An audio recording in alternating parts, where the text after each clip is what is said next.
Hey everyone, what's going on? Welcome to the Ladies Night live stream. We have a bunch of awesome people here today, as you can see right here. I am super excited about this. A lot of you guys probably saw a live stream last week on Steph's channel or Brickinet's channel. I guess it's Chris's. You guys share. It's all good. Yeah, we do it together. A lot of fun. And so it was convenient. We kind of had the same idea and we planned these around the same time, which is really cool. I don't know. This seems like a really fun thing to do. So we have all these awesome people here today. We have Cece, we have Steph, we have Sarah Starbricks, Sarah, and we have Claire, the plastic architect. We have a few more joining in a bit. But yeah, I'll bring them in as they show up. So yeah, how's everyone in the chat doing? We have some awesome people. We have Nick Gundy, we have Midnight Mox, Brick Star Wars Boy, Bricky Ty, Gary Mullane, FN 2159. How are you doing? So yeah, Brickinet's in the chat. How's it going, Brickinet? Glad to see you here. So let's just go around real quick. For those of you who don't know, in the chat, who don't know these people up here, yeah, let's just kind of do like a quick roundabout and introduce everyone. Why don't you start, Cece? Cool, yeah, I'll start. I'm Cece. Cafe Corner is the new name of the channel since Lego made me change it. And yeah, I do a lot of live streams, also reviews as well, but mainly live streams to try to be interactive and do different fun things. But yeah, that's me. Awesome. And Steph, how about you? Hey, so I'm Steph. Together with Chris, we run Brickinet, which is our YouTube channel. We do, we build a city, which is behind me, our Lego city. We also do weekly live streams, Lego reviews, and just generally share our love of Lego, which is kind of what it's all about for us. So yeah, that's me. Awesome. Go for it, Sarah. Oh, I was like, is it my turn? Hi, guys. I'm Sarah, or Sarah Starbricks, if you don't follow my channel already. And I saw in the chat real quick that someone asked if these are dinosaur chicken nuggets. And they are, because Emily up there loves to eat dinosaur-shaped chicken nuggies. But I do Lego live streaming a few times a week as well. And I make, of course, Lego content like we all do. And I'm an American. I guess that's the most important thing to know about me, is I'm an American who lives in the Netherlands. And that's me. Awesome. Go for it, Claire. Hi, I'm Claire, the plastic architect. I just started my YouTube channel a couple months ago, and I'm an architect and I love Lego, and I try to give a little bit of a view on that. And I just started live streaming, so that's it. Yeah, very, very short. Awesome. And Swift Bricks just joined. We're kind of doing like a little round robin, just kind of introducing who everyone is. So do you want to talk about your channel and what you do, Swift? Yeah, so I'm Swift and I love Harry Potter, Lego Harry Potter specifically. I make videos like reviews, comparisons, the usual. And I just like having fun, with my Lego. Yeah, like all of us here. Totally. Yeah. Man, that's awesome. What else to say. Yeah. So basically, we have all of these lovely ladies here, and then Holly's going to be joining once she's done with her stream. There's some crazy Harry Potter news that we're going to touch on at some point. I personally don't collect Harry Potter, but I know some of you guys are excited, like Swift. I saw her video earlier. She was just going crazy about that. So that'll be pretty cool to get your opinions on that. But yeah, how are you guys all doing today? Do anything crazy this weekend so far? We have some troopers here, by the way. It's definitely late in Europe. So we have Steph and Sarah here that are definitely troopers for staying up late for the stream. But I'm really happy you guys could make it. Yeah, it's midnight here. Troopers. It's good. It's nice to get the opportunity to chat to people though. So, it's worth staying up late for. Definitely. Man. Oh gosh. So yeah, basically, so I saw recently, Claire, you did this collab with Tommy C. Bricks, and are you for those of you who just joined, don't know Claire very well, she's an architect, which is super cool, especially with Lego. There's a lot of buildings and stuff. Have you been just grabbed by everyone in the community, just hey, please tell me about the architecture? No. Have people been reaching out? No, just Tommy. Just Tommy. He what's interesting about that video is that Tommy doesn't actually like buildings. Like for me, I'm a sucker. Like every single one I'll just buy. Even if it's like remotely close to a building, like, you know, just a facade. But I think he really got into it, and you know, we were talking and he was just like, "Do you wanna talk about it? Because you know a little bit more about that stuff than I do." But it was really generous of him, and it was really fun to do that with him. Yeah, that was super cool to see. Because, like, I mean, we all like Lego, right? But I mean, it's totally different to just hear, I don't know, just more about the actual building techniques rather than like the Lego building techniques, like the actual like structure. You know, that was just completely different, like something I'd never thought about. So, oh, it looks like I'm glad I didn't bore you. Okay, good. Sans is in the chat asking for a link. Sans is ladies' night. Sorry. Oh dear. Maybe next time. Okay, at least he's here watching. Yeah. Man. Thanks, So Swift, I saw your video earlier about just like the new Harry Potter sets. Like, you're definitely excited about it. Tell us more about just like what you're excited about, and I don't know, try to convince me to get into Harry Potter. I don't collect it yet. I mean, you should. It's totally worth it. It's the best theme, like hands down, in my opinion. Yeah, it's really cool. I mean, I love it. And then comes Star Wars. Emily, Yeah, you did say that that Ross like, has the some new older sets that sets, came out. right? Oh, sorry. Oh, sorry. What'd you say, Swift?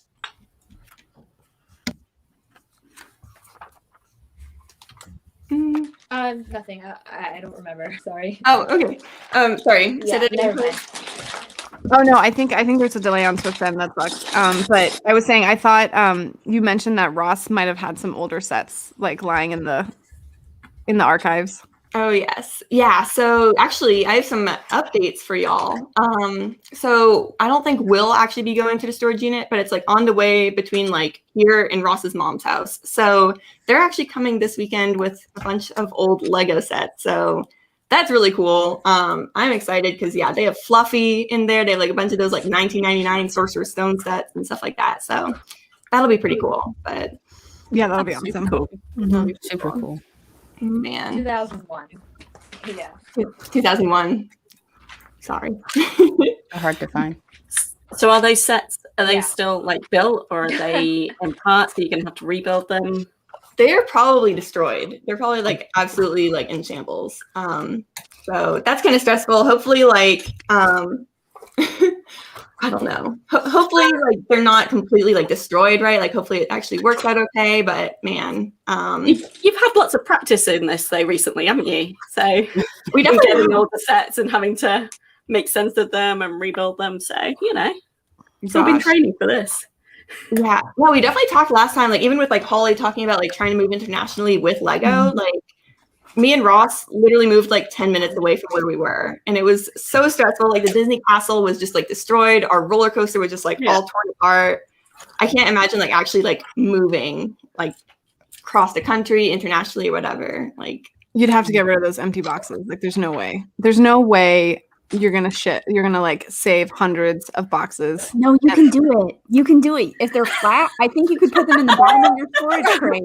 I think Sarah needs a reality check. Are you gonna try? Are you gonna try to move with all the empty? Or If I moved, I would try to take some of them, at least the big ones. at least I'd the definitely, important I'd definitely be keeping the modular boxes for sure. All the big sets, like I have a classic Batcave. Well, for you guys that keep your boxes, and for full disclosure, I keep mine too. But what is the purpose? Like, I think they're pretty. Like, I just- don't yeah, put them anymore. Yeah. Just, like I mean, because all of mine are in the closet.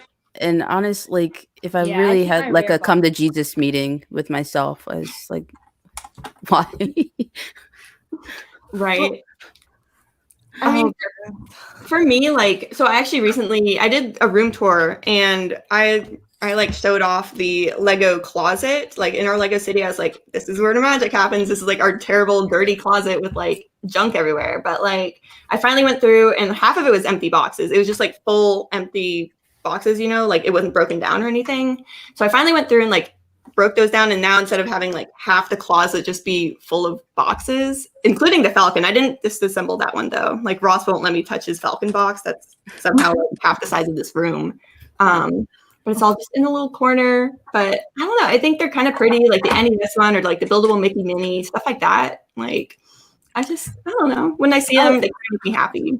I agree. I totally agree. Like if I had all the space in the world, I'd save them. And like, there's definitely an appreciation for the box art itself. You know what I mean? It's like that's a separate creative craft or whatever that was done. But I mean, for goodness sakes, you know, there's like if you want to keep hoarding the Lego, you can't keep hoarding the boxes too. Oh yeah, hoarder life. Yeah. My mom was saying like you get $5 a box. I didn't realize collectors. Let's be real. Collectors, right. That's last apple. I like it. Collectors are hoarders of things of value. If it has value, you can be a collector. It's true, but value is so subjective. Yes. Like I recently watched a video of the like first edition Pokemon boxes or whatever, and people are paying like 300 grand for these boxes that 300 grand. Yeah, that somebody just stored in their closet for 20 years, and I'm like, dang, like I was like 6. I wish I would have gotten one, like, and then just kept it. So what kind of Pokemon boxes? Like the games or? Yeah, like the cards, the first edition, I guess. The booster boxes. Yeah, and I guess like they were maybe just hundreds of dollars, but then once Logan Paul did his like big event, now they're like hundreds. It's hundreds of thousands. It's insane. But yeah, perceived value is all it is. It's cardboard at the end of the day. Yeah, that's definitely true. I mean, like a lot of other people, just like outside this community, right? Like they see Lego and they think it's a children's toy. Like disregard just the box part of it. It's like these are literally children's toys, right? Like from an outside point of view, but at the same time, like I mean, clearly adults are into this. Like we have a ton of people here. We have a ton of people in the chat. I have no shame with my 4+ set. Like no, I'm okay with it. No shame. No shame. Oh man. I think it's changing though. Like, I think more people are getting into Lego as adults, and I think like the 18+ stuff is really like Lego trying to push out the bounds and make it feel more adult. Like, and I know lots of people don't like the black boxes, but I don't know. I think they're super cool. Yeah, I like them as well. The boxes are nice. Yeah, I like them. I like the black boxes. And we got Holly. What's going on? I had to go and put my bowl in the dishwasher, so I'm sorry. Oh, you're totally good. Yeah, that's We're all good. So yeah, do you want to just like introduce yourself? We already went around real quick, but just tell people about your channel and all that kind of stuff. Me? Okay. Well, hi everyone. I'm Holly. What did I used to? I'm not even gonna. Well, my username's Potter Minifig Pals, but I'm planning on changing it in April because it would technically be 10 years since my channel started, even though I did it for like a year and a half and then left and then came back in June last year. And I love Harry Potter. Lego Harry Potter got me back into it. It's so much fun. I also recently got into Lego Star Wars as of like May last year, and I'm a big advocate for having Disney sets with minifigures, and I live in Australia, so I've had to turn my fan on, so if you can hear it, I'm sorry. Is it super hot there right now? Yep, as always. It's so annoying. It's already 28 degrees Celsius, which isn't fun at all. Yeah. What is that? Let me check in Fahrenheit. Is it a secret what you're There we changing go, your channel 82 name to? Fahrenheit already. Pardon? Is it a secret what you're changing your channel name to? Technically not. I mean, I said it in the video, but I haven't confirmed it yet. But I'm thinking it's gonna be Holly Can Build. Holly But I can don't know, build it or could cannot change. build? Can build. I was like, Okay. I feel because like Good. usually I always say can't, but then people were like, oh, like don't be too negative because it's like if like a girl comes and watches it, like they want to be like, yeah, I can join in. And I was like, good point. Yeah. So I was like, let's be a bit exciting and like friendly and things like that. So I was like, yeah, let's do that. Oh, that's awesome. Yeah, I think that's a really cool name. Like, to be fair, like Potter Minifig Pals is pretty cool. Like, that's very clever. It's very like, lengthy Right. though. for you, but Well, yeah. I like literally ripped off the Potter Puppet Pals when I was younger, which like it's a funny story, but now I'm like I feel guilty. I actually really like your username though. It kind of reminds me of like when you're younger and you just come up with a random name and it sticks and you're just like, oops, well, I guess this is my name now. Yeah, I feel like it's always gonna be a part of me, no matter what I try. Like honestly, like, Yeah, I'm you're never always gonna gonna get love rid of Harry it, and I think Potter, that would right? be a good thing. Because like, And Emily, it's you've fun. rebranded your channel before as well, right? You used to be a fall wife. Oh gosh, here we go. So I had to bring it up. someone just had to bring it up, right? So this channel was started in 2008, and so it was my husband's like Star Wars stop motion stuff, and he was Master Kush 812 up until July of 2020. At that point, we were like, oh, what's a cool name? So we tried like deep fried bricks. We were like, oh, we're from the South. Like deep fried memes is like a subreddit that's like kind of funny. Deep fried bricks, I don't know. And then we were like, no, that's bad. So then we changed it to like AFOL wife because it's like awful wife. Like, oh, I'm so terrible. I'm like a newlywed wife. Like I suck kind of thing. It's like, oh, that's kind of funny. But then I was like, no. Beating yourself up. Oh my god. We like thought it was funny, and then we were like, no. And then I switched it to Emmasaurus. I think that was the whole chain. But yeah, we were like, that sounds cool. Let's stick it with that. So yeah, Ouch. the whole evolution. We couldn't pick a name, so we just kept switching about every week until we were like, Emmasaurus. There we go. Oh, it's fine. I I just mean, it's went with good. like Change it sooner rather than later because I feel like I'm kind of stuck now. But no, I'm still gonna do it. 10th anniversary. You think you know me? No, we're changing. I said 10th anniversary very loosely. I mean, technically it's true, but technically it's not. We'll be celebrating both the 1 year and 10 year in 1 year this year, so that should be fun. Man, when is your 10-year? Like what month? It's did like you start? April something or other. I think it's like the beginning of April, That's so cool. which is like wild. And I'm just like, wow, did that like, damn, I've grown up, and this thing has just been in the background at all times. Do you still have your old videos up? Yeah, I still do. Except I know at least on my gaming channel, I started a second one, and that was going to be like my stop motion channel, which did not go down well. It got cancelled very quickly because I realized I don't have the tools for this. So I privated, like, I think it was like that casting call video I did on that one, but like on my main channel, everything's still up. I'm like, you know what? Humble beginnings. Let's go. I'm gonna I embrace love it so much. I love being able to look back at people's first couple of videos, especially when they're that old. Like, I've seen yours before, Holly, and I was like, oh my gosh, this is so cute. She's like this little girl, like, and she just wanted to make YouTube Squeaky videos, and now voice. she's all grown up. Exactly. Like I especially think back to like what was it? I did like a Lego Cars Mater review because I found it at a supermarket and I like checked YouTube and no one had done it and I was so excited. And it's like I literally like remembered that suddenly the other day and I'm just for me videos like I'm gonna slot that in, like that's gonna be my intro. Like let's go back.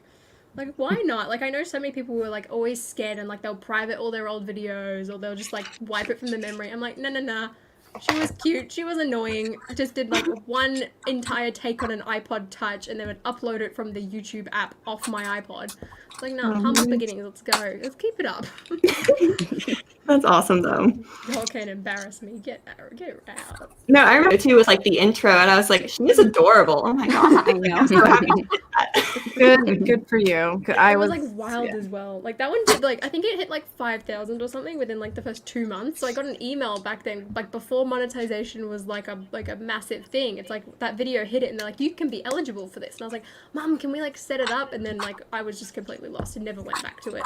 So it's like because it like hit that so early, like a few years ago, I was like, the system's changed now. I should probably be able to monetize the entire channel. And I was like, why not? Let's just try it. I'm not going to make anything off it because back then it was like you only had to have like a tiny amount and like you could get the money. And I was like, let's just try it. And then it benefited me because it was so easy to set it up once I like hit that threshold.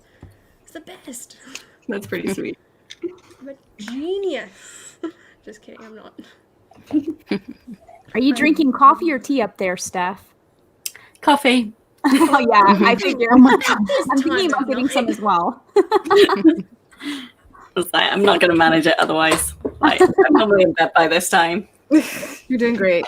So, no. At least tomorrow's Sunday, right? Yeah. Yes. Yeah. Thank goodness. This is our equivalent of a wild Saturday night during COVID. I love it. So Which is, wild. It's crazy, you guys. It's 3:30 in the afternoon for me. So yeah. It's evening time. Yeah, we're all over the place. Holly, it's already Sunday, right, for you? Yeah, it's like 10 o'clock in the morning with my brutal awakening this morning of Harry Potter news leak. Please, no, not now. Oh my no. Now is not the time for this. Oh, that was a brutal awakening, but you know, we managed. We managed, kind of. We're a bit slow, but we managed. I wanted to sleep in. I wanted a leisurely wake up call. Man. So how excited are you for the new sets, Holly and Very and Mel? excited. For Hogsmeade especially, like I can just make an entire theme park now. I think that's like my favorite part of that. But I'm also disappointed because I'm like, Deathly Hallows. But I mean, it's stuff that we haven't gotten in years, so I'm really happy in that regard. I think it will be really good. But I just can't wait to see it all, especially the advent calendar. I think that's the only one that like annoys me. That's the one I'm like not looking forward to. Yeah. Like repeated figures, great. Not Yeah, fun. what's the purpose at that point? I mean, I guess it's for kids, so they don't Yeah. really care. But Because I'm like, especially with that one, like I said this in like my little stream I did. I was like, if it was a set, I think it would be better because it's like that it kind of ties in. But an advent calendar, it's like you can throw anyone in there. So it's like Right. you pick a figure that's an exclusive to a $600 set. Okay, a year after it came out as well. If it was like 2-3 years, they're bringing it back. All right. But a year after, and then Lucius Malfoy's also going to be in books. I don't understand what's going on. that's really interesting that they're doing that. I think Lego is becoming more aware of the aftermarket, and I think they're trying to combat that. That's what it sounds like. Yeah. I think so. Doesn't it hurt them though? I mean, isn't it benefiting them that the aftermarket is so valuable because people will buy in larger quantity and then it maintains like I think that's a good thing for them. Possibly, Like, actually. yeah. Especially now that they own Bricklink. Oh, Or at Yeah, least I mean, I there's a can't, section of them that does. yeah, I can't imagine they actually profit that much from Bricklink, but who knows? I think Bricklink was more about control. Yep. yeah, I was just gonna say that.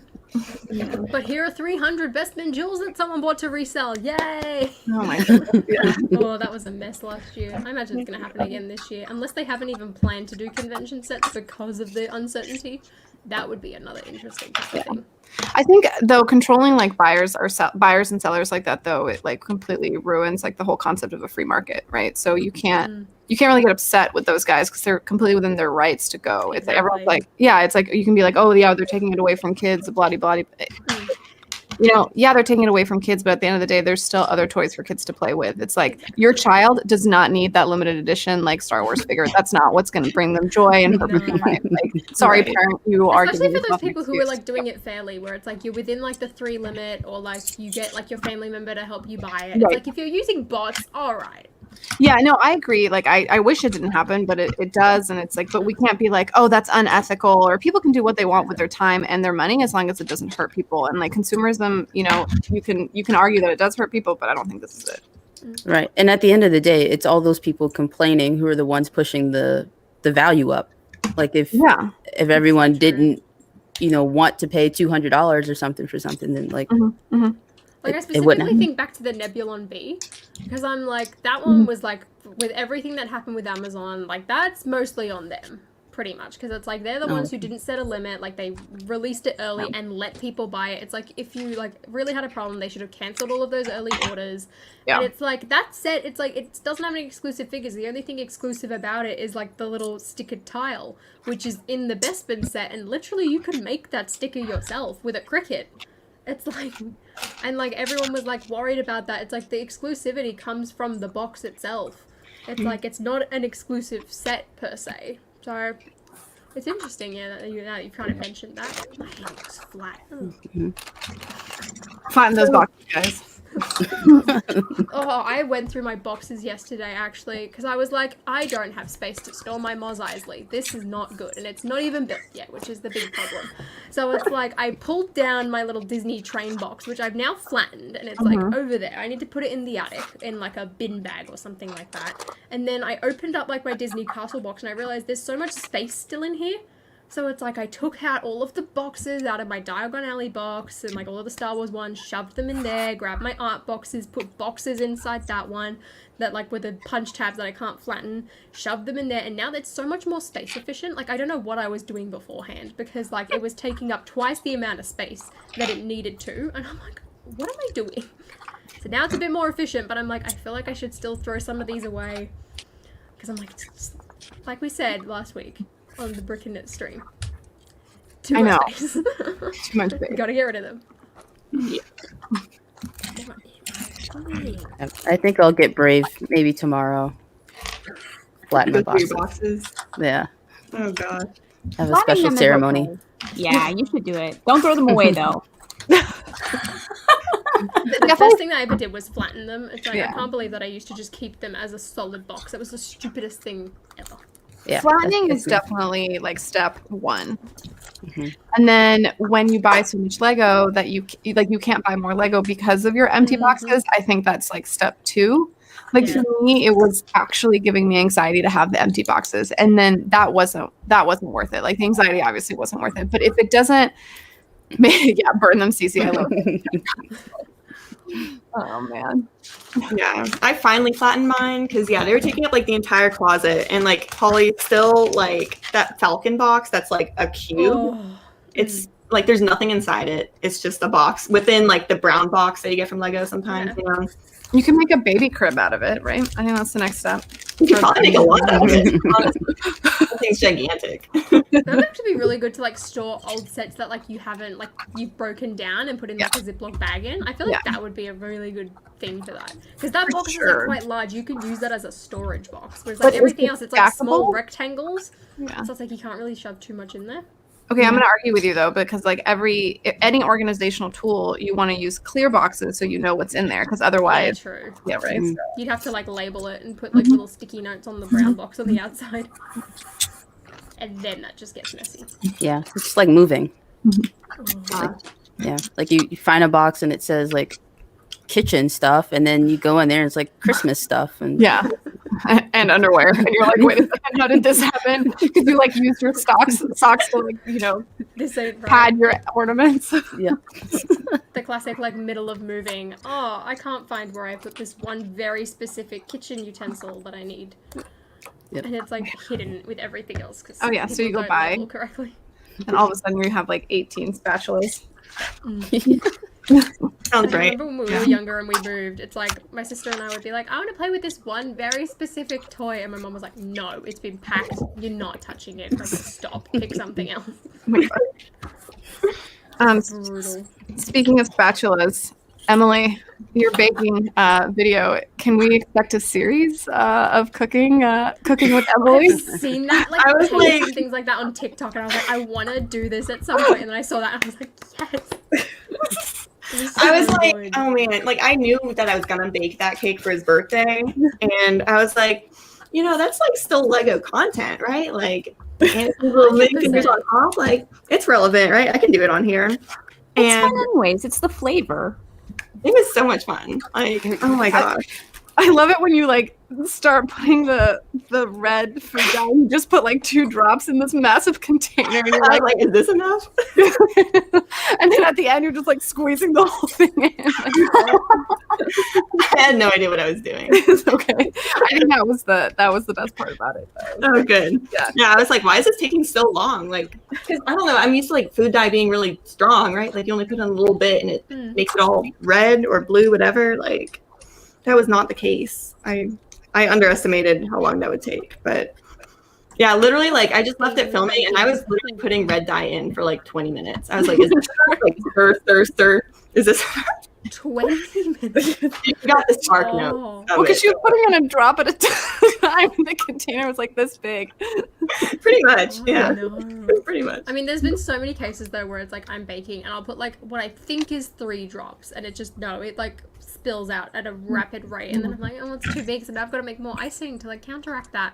I also saw a TikTok the other day where someone was like, oh, if your buttercream frosting isn't white enough, put like 1 drop of like purple or lavender because like the color will cancel out, and it made it so much whiter. I was like, that actually like that worked with Oh my God. baking.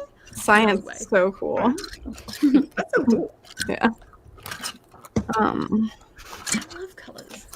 But yeah, he liked his cake. It was good. Because initially, like, I filmed it. I was like, okay, I'm done. Like, because I filmed it the day before his birthday. And so I didn't want him to see it beforehand. But then I finished. I was like, hey, come look at your cake. Okay. Like, let's go take it out. But man, yeah, we had to like refilm a little bit just so that like I could get his like reaction. Because I was like initially he didn't react to it or anything. So it's like, well, where's the closure? Like he has to see it. So yeah. That was important. I'm sure it was delicious. With those like box cakes and box frosting, you like literally need to do nothing, and it's amazing. And you know, I can bake, and I still prefer that box stuff. I swear. It also tastes good. It's not like it even tastes like that bad. Like, it is tasty. Funfetti. Do you have funfetti in Australia, Holly? No, we don't, but I have tried it before. I'm pretty sure we bought a box of it when we were on holiday and brought it back. Oh yeah, I would. And I was like, why? We could just put hundreds of thousands in it and it would be the same. But no, we literally brought the box mixed back with us. I don't know how that made it through customs, honestly. You guys are so lucky, like the people that are in the US. In the Netherlands, they don't even have like a pre-made pie crust. You know how you can usually buy like a pie crust and just put stuff in it? They don't have that here.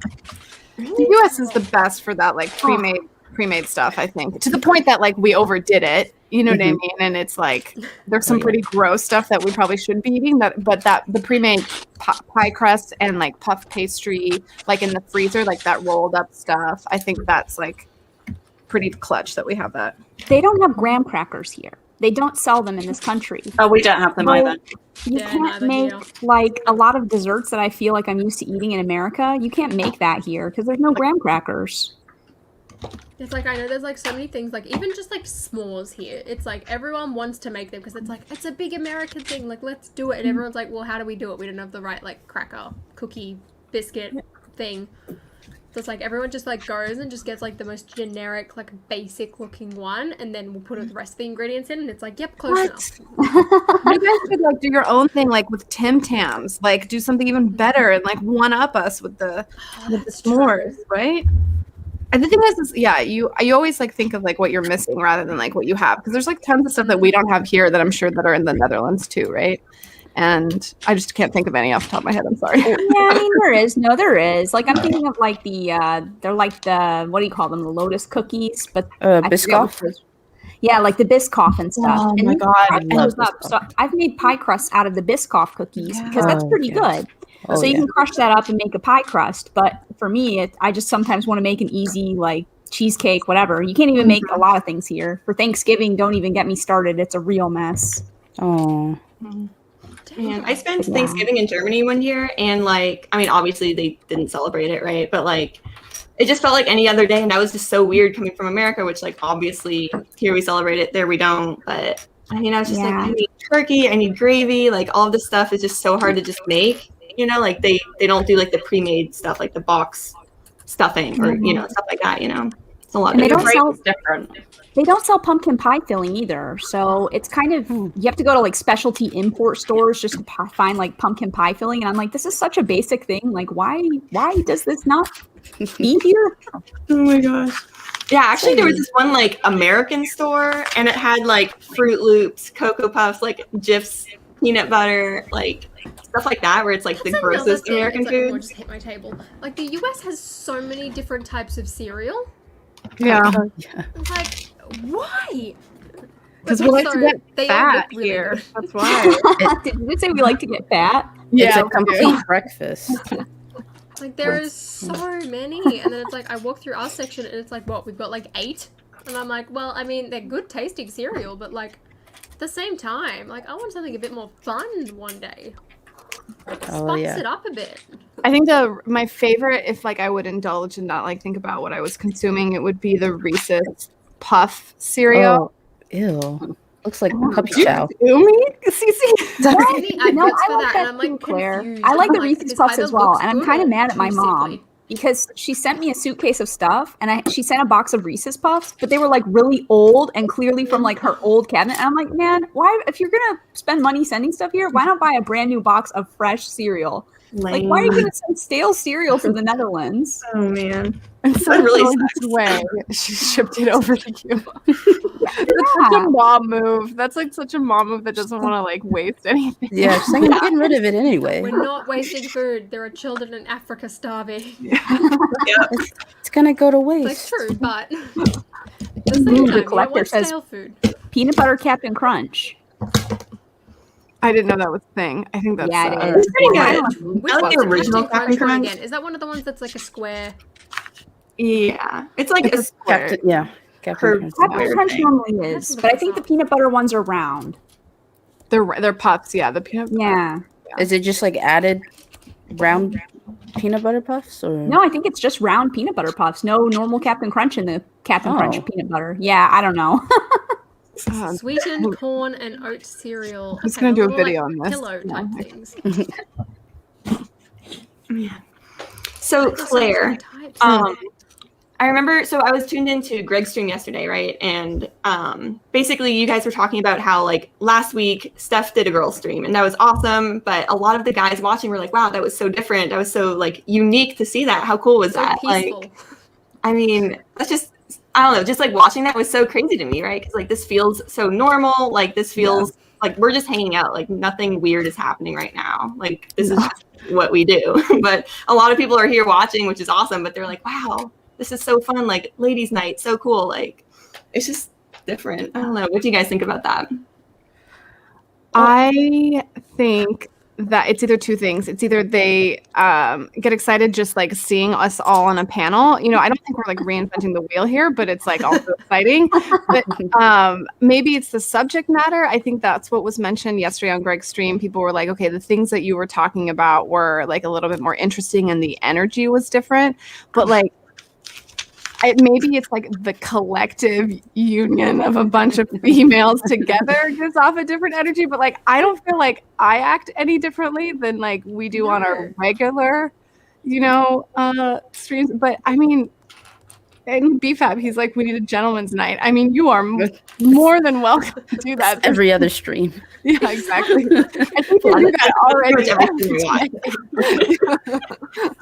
We're outnumbered here, people. This is Exactly. we need to hold our ground. Yeah.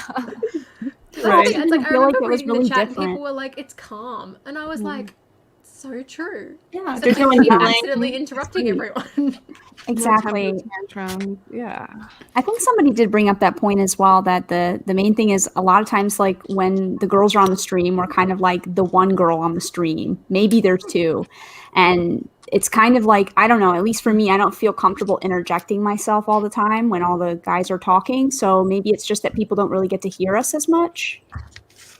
Yeah, I feel the same way. Like I'm very kind of shy. Like I'm definitely better in smaller groups, but like when there's a lot of people, I'm like, oh, like they'll do the conversation. I'll just like listen. I'm here. I'm like part of it, but like I don't really need to say anything, you know. But like when it is smaller groups, or even when it is smaller groups with just guys, like that feels fine. But then when there's like a bunch of guys, it's like okay, like you guys got the conversation. Like you guys are loud. You guys got this. Like go for it. You know, it just feels different.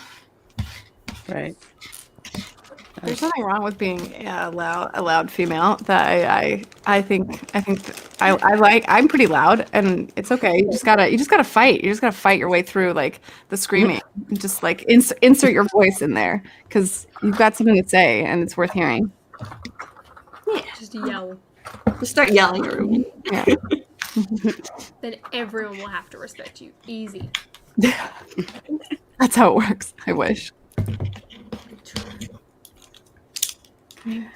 But I would say that, like, yeah, we're not reinventing the wheel, and I haven't been in the community too long, but has there ever been another time where there's been as many females that were out making content and coming together as a collective unit?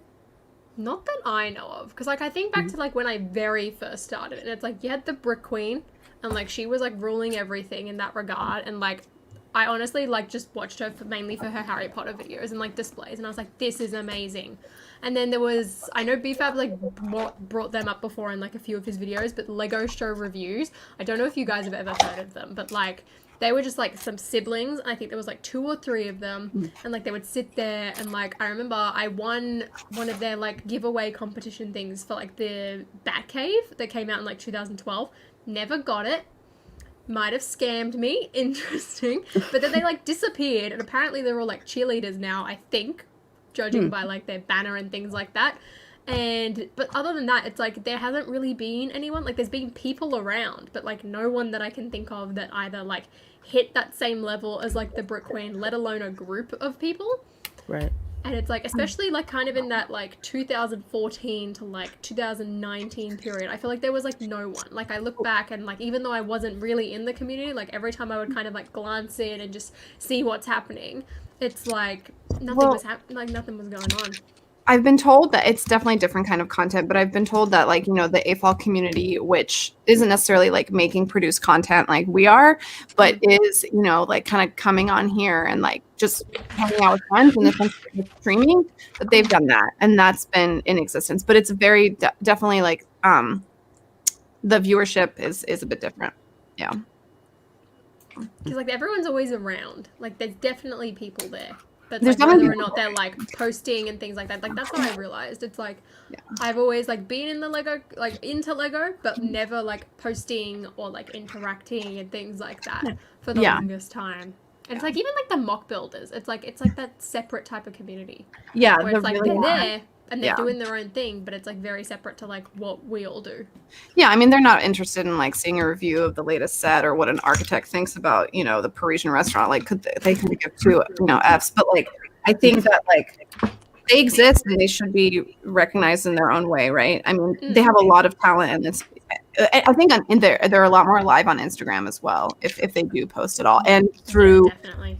like the lugs and the conventions and stuff. That would be really cool. I think it would be a great opportunity to meet more female talents that have been around. Like this woman, Alice Finch, I have this book from her. She's a professional builder, and she did this book. I'm just going to shout her out because she did this book, and it's totally in the style of like an architecture book, and it's all Lego and all different building styles.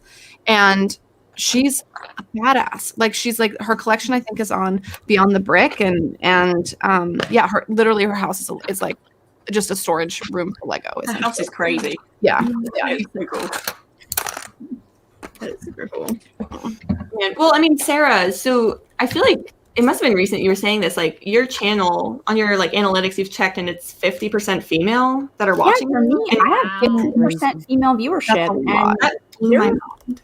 There's so many groups online that I'm part of, like especially on Facebook for some reason. There are a lot of females in the Lego community, and they are just not on YouTube yet necessarily. Yeah. Well, I remember Holly mentioning something about like there's a huge Lego Twitch community, and I'm not really familiar with that, but there's like women on there that Twitch It's stream, right? growing. Yeah, it's like that's what I realized, especially like when I got inducted into LAN. I feel like Swift Bricks, who's walking in now? I think she was talking. I think April B is on Twitch as April well. and Miss Tapcat. Okay. Yeah, April exists. I feel like Swift Bricks might be able to like back me up here. It's like when we both got like introduced, like I went through like the communities who had joined in, and I'm like looking through and Yeah. there's a lot of Twitch There's streamers a lot that are of popping up. streamers They're on like, there, yeah, that's true. I have a channel on Twitch, and I was like, there's like a community. Like the only person I'd heard of was Brick and Nick.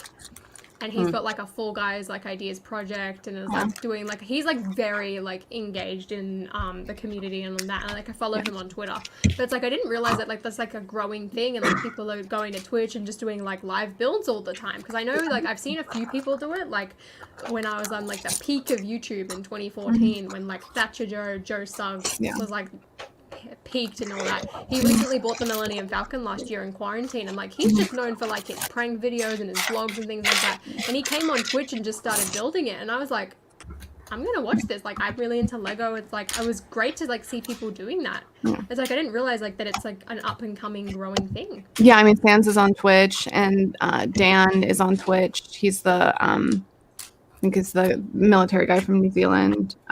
Yeah, so there's a lot, even not even just females, but there's, I think it's cool. It's really cool. I think you can do different stuff on Twitch. It's almost like a much more casual platform than YouTube, because they delete your content right after like a few days or a week or something like that. So it's kind of like I don't want to say like the TikTok of YouTube. And yeah, we can delete like our content as well on YouTube, but it's definitely, it feels less produced, or it feels like it has to be less produced. It's like when Snapchat like blew up because it's like everyone loved it just because it was like really casual.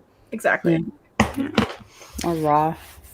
Just real quick, thank you so much, NerdBurko1 for the super chat. He's saying, yeah, the military and mock community are very different. And yeah, honestly, like just from getting used to this community and like being here, I mean, when we like rebooted the channel, I didn't realize that like it's not just Lego YouTube. It's not just like one big Lego YouTube community, right? There's like mock builders, there's like Lego Star Wars, there's like, you know, just all sorts of things. Stop motion is a whole other thing too. The military community, it's It's really cool. Like There's we're so many our own different little niche. You know, sections. there's like news and all these little things. It's Mhm, mhm. so different. Sorry, Holly, what did you say? I was like, I don't know what I was saying. Oh, there's like a bunch of different groups. It's like I kind of thought about this, and I think I'm gonna do like another video, like kind of like it's kind of in the style of like the beauty community one, except it's very different this time. It's more like Lego YouTube is like school. You've got like everyone's like in it, but then inside you've got all the different sections. Like think about like that Mean Girls scene where it's like, oh yeah, here's this group and this group and this group and this group. It's like you've got all these little different just sections and like kind of like stereotypes that you'd see in like schools and things like that. Ooh. It's like I feel like it's really like kind of interesting. It kind of mirrors that in some regard, and like some of the stuff that goes on just reminds me of stuff that you would see at school, which is like wild as well. It's definitely it's got the social dynamics of like any group of people. I think you know what I mean. Even though like it's digital and online, it still has like all the good and the bad that it comes with. But yeah, I agree. That's a really cool video. So I'm hoping to do that sometime this month and like really go into it. So Cece, Pops Bricks and Tricks want to know if you made that avatar mosaic. Yes, I did. That's pretty cool. Thank you. Yeah, it used to light up, but I needed the batteries for other things. Oh man, that'll happen, right? Yeah. Gosh, I mean, then there's also like the Instagram community, right? Like, I mean, there's people there that they also have channels, but mostly Instagram is like their platform for content. So, yeah, there's so much to this community. It's really crazy. I'm always learning and finding new things every day. It's really cool. Man. Guys, this is a pretty cool 4+ set, I have to say.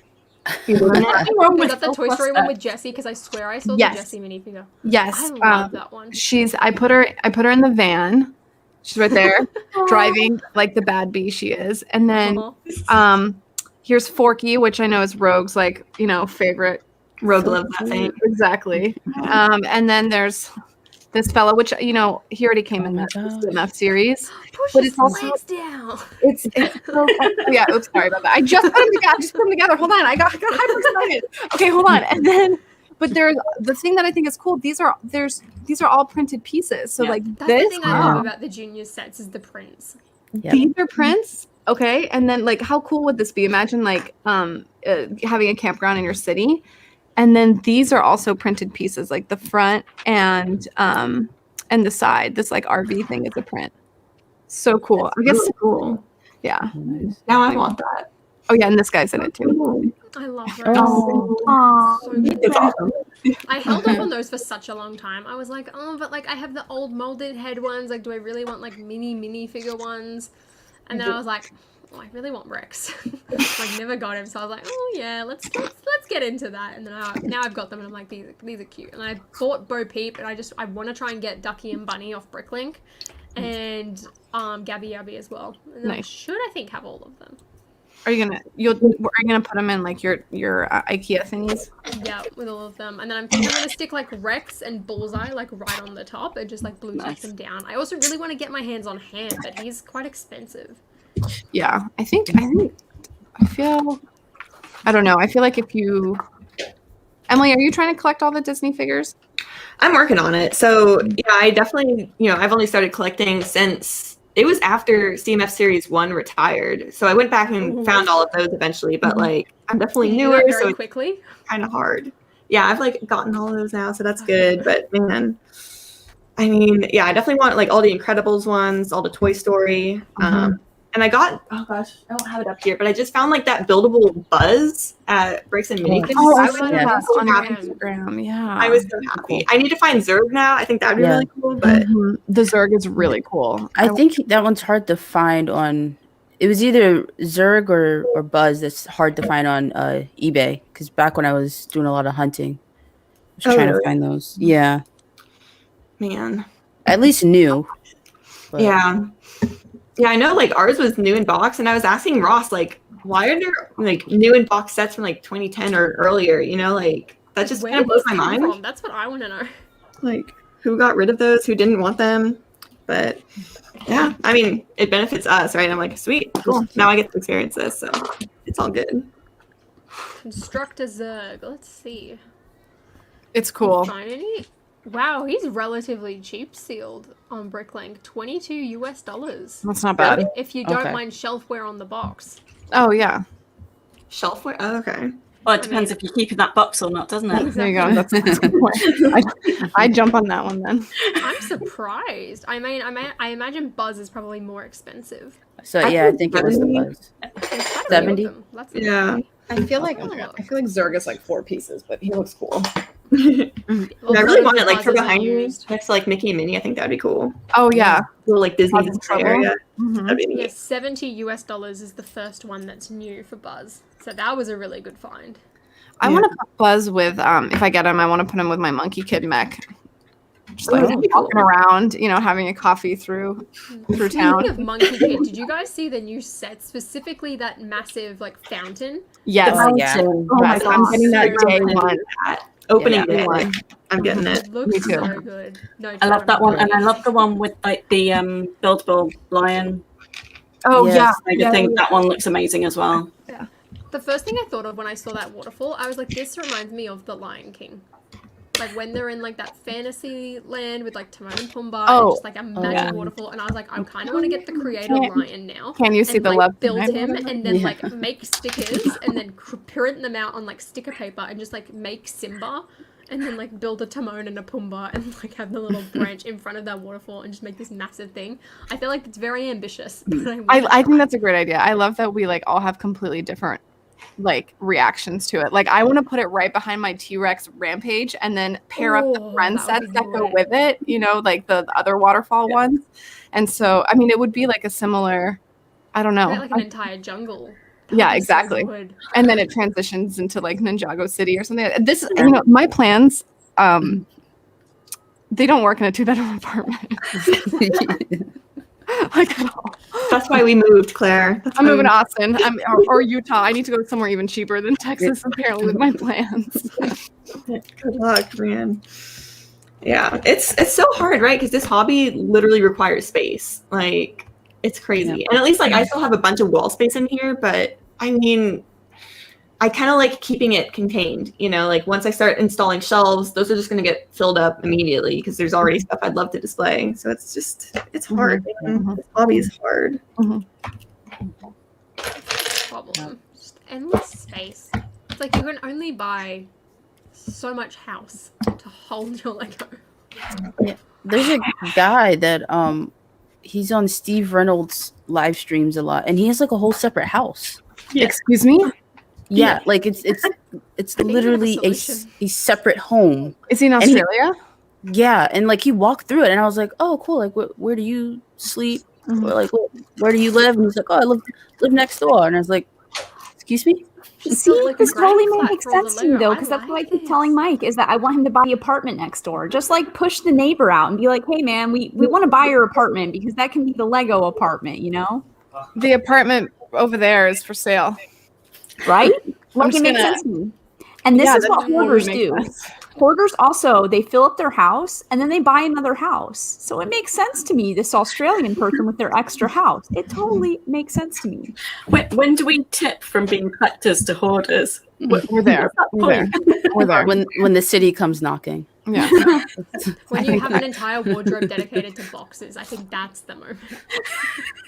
So if you then get We're rid of getting the boxes, then you revert back to being the collector, so it's all okay.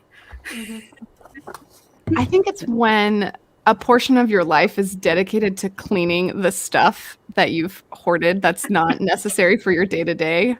I don't know. That's like what I feel like. It's like the fact that like we have to think about the dusting and all that. That's like where it's at. But I think so a lot of people in my life are minimalists and they have very little stuff. And I've always been like the hoarder of the group, like makeup, books, everything. Like I have hundreds of lipsticks. Like nobody needs hundreds of lipsticks, And I've definitely been shamed, especially when like my friends will come help me move and there's like, why do you have 25 conditioner bottles? It's like, I mean, why don't you, friends? Don't feel shame, Claire. Your friends are the weird ones, and you're doing it right. I know it's all Don't like a remember, bunch if of it was when you were in a You know, have stream, it ready to Look go. at those. You just have endless supply. and I think there was a stream where I saw like you had stacks of books somewhere, and I don't remember if you were streaming at a certain angle, if it was in one of your videos, but there was all these books, and I was like, yeah, Claire's a reader, and look at all those books. That's awesome. There's books. There's books right there. Lots of books, and then I'm building shelves to have lots more books. It's I feel comforted by stuff. Yeah, Like same. I like my stuff. The books you have, like I remember when we were on Swift's live stream, you brought out your old college books. So do you have all your textbooks? You didn't sell those back? I kept the ones that I thought were good, like the reference one, like my engineering books and stuff like that. And like a lot of architecture school books are history books, so they're pretty cool to like reference, and they have like dope pictures in it, and it's like a lot of fun. And then there's some that I do actually pull out for work, which are like about detailing and like how how you install a window or like how you put brick on a wall. Really exciting stuff over here on architecture stuff, but that's what we do. Okay, so at least it's useful. Yeah, it's useful. But a lot of my books, like I'm keeping all my old Nancy Drew and Boxcar Children and Babysitter's Club. I still have all that stuff, and it's going nowhere. Oh, I wish I had that stuff, like Sweet Valley High books and stuff. I wish I had that kind of stuff. I had Babysitter's Club back in the day, but I've already suffered through so many moves. I have to get rid of things all the time, and it's very traumatic. Would you get?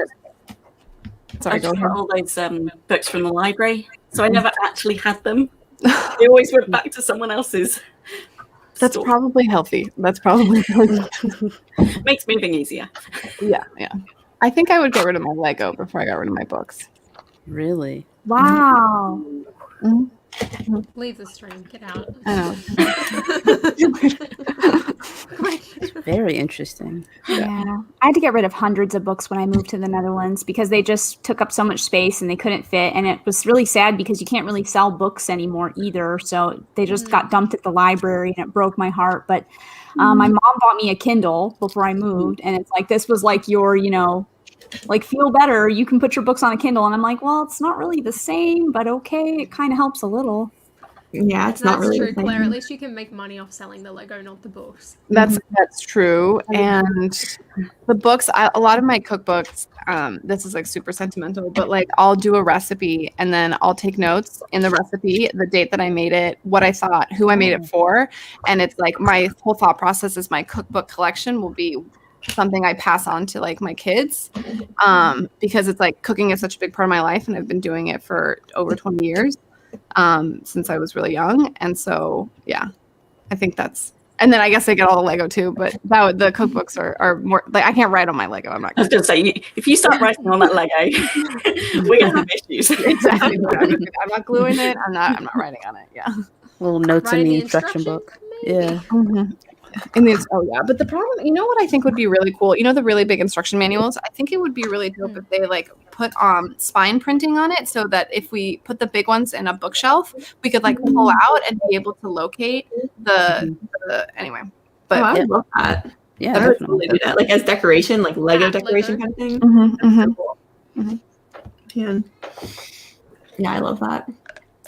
So I haven't bought the Harry Potter books yet, but I have all the Disney princess ones, like the ones with like the little like micro dolls or whatever they're called. Holly's got them handy. Oh man. I got my Yeah, Frozen one ready to go. I haven't put it in storage with the rest of them, so we got it ready to go. Oh man, you were just ready to go with that. So cute. I love having my desk next to my shelf now. It is so handy. I can just reach and grab Oh, things. that's perfect. Oh, Those are so cute.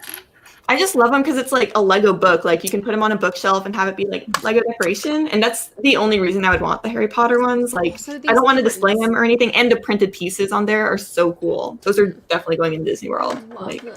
I love it. They're so good. It's so Ariel's cool. my favorite. That one has to be the best one. That one is really Like, cool. I always tell this story as well. Like, I remember going and looking at the Lego section. I was like, oh, what's in stock? And then there was this mother who was like looking at like the Disney Princess and like Friends section. And she was looking at the books and she was like just telling me how great they are, because it's like, it meant everything could be contained. And it reminds me so much of like Polly Pockets. Yep. When I Yeah, thought about it, I was like, yes. this is what this is. It's like you can open it up, and I remember having like a Playmobil version of this with like these tiny little micro figures when I was younger. But it's like you can just open it up, everything's contained. Like you can just pick everything up and move it around and play with it. And I was like, I'm surprised they haven't done this earlier, let alone created more this year. Like we've only got one other one. I'm Are like, the I other know ones that the other three are still still- on sale, but like Can you still buy all of them, all the other ones? the only one I think that's retired is Mulan, but it's like you can still find it sometimes. So I'm really glad I bought that when I did, because I think it was like starting to head out when I found it, and I found it on sale, which was great. But it's like I'm surprised that they haven't done one for like Moana or like even Sleeping Beauty, because like they always like go back to like the original ones, or even Snow White, and then you could have like a little Dopey and a little Grumpy. That'd be so cute. And then they could just reuse them in a set earlier on, like they're dwarves. It makes sense. Yeah, it'd be super easy to make them too, because they already have the elves from the advent calendar. Exactly. I feel like you're now looking for them, Claire.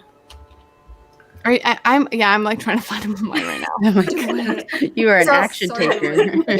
It's like, Actually, the It's like, cutest ooh, thing new ever. set. it's like new, yeah. Well, because I haven't even. I already Prints are like the it. best part. I just 100%. dumped this out and I already like it. I'm like, it's cool. They're amazing. But it's like, yeah, these printed pieces on the front are the best thing ever. Like, Yes, they're I was just gorgeous. looking. That's what I'm building. Yeah, the printed pieces are so cool. Super. I like with the Harry Potter ones. I really wish that it was like separate printed pieces, because the Disney ones are so cool. Like, you know, I can Yeah, put them into my that's cool Disney too. World, and I think that'll look really neat. But That's you what I can't thought it was do going to that. be like, where you could just stick the crest on the front. Oh, Yeah, I think that'd be really It's like, cool. I kind of get why, because I mean, it means you can like stick them like flush with each other with those little like dark tan pieces that you have. Like that's one thing about the Harry Potter ones. But it's like also they stack up a lot harder. I mean, you can do it. Like it's fine once you remember how to.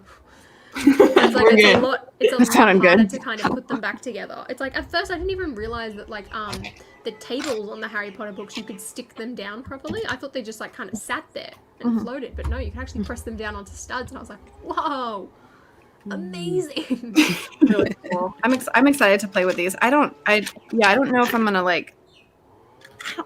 I mean, I kind of want to put them with the Monster Book of Monsters, but they're a little bit of a different scale, right? I think Yeah, like the monster book's a tiny bit shorter. and it's supposed to be bigger, really, Right. right? Isn't it supposed Right. Yeah, to it's be biggest huge. of all the books? Yeah, like from, but yeah. Yeah, I just put my monster book with like the Night Bus and other Prisoner of Azkaban only sets, and then Oh, I think the interesting. Harry Potter books I've just got like in the corner over there. Like I haven't put them up yet, but I feel like they'd be really nice, like on top of my actual Harry Potter books. Yeah, I think I'm gonna store them like outside. Like ideally, I'm with you. It's like, or at least Emily, like Lego is relegated to like a room, and it's not all over the house. But the things that are all there is other Lego over the house, but it's like very consciously placed. It's like more display pieces or things like with emotional attachment. That's what I'm thinking. I haven't done it right now. There's Lego everywhere, so like just don't listen to me. I'm such a hypocrite. So That's until you fill that room. yeah, exactly. And well, then I'm breaking through to the other apartment. Yeah. Like I remember my mum was like watching, like she loves watching like cleaning YouTubers.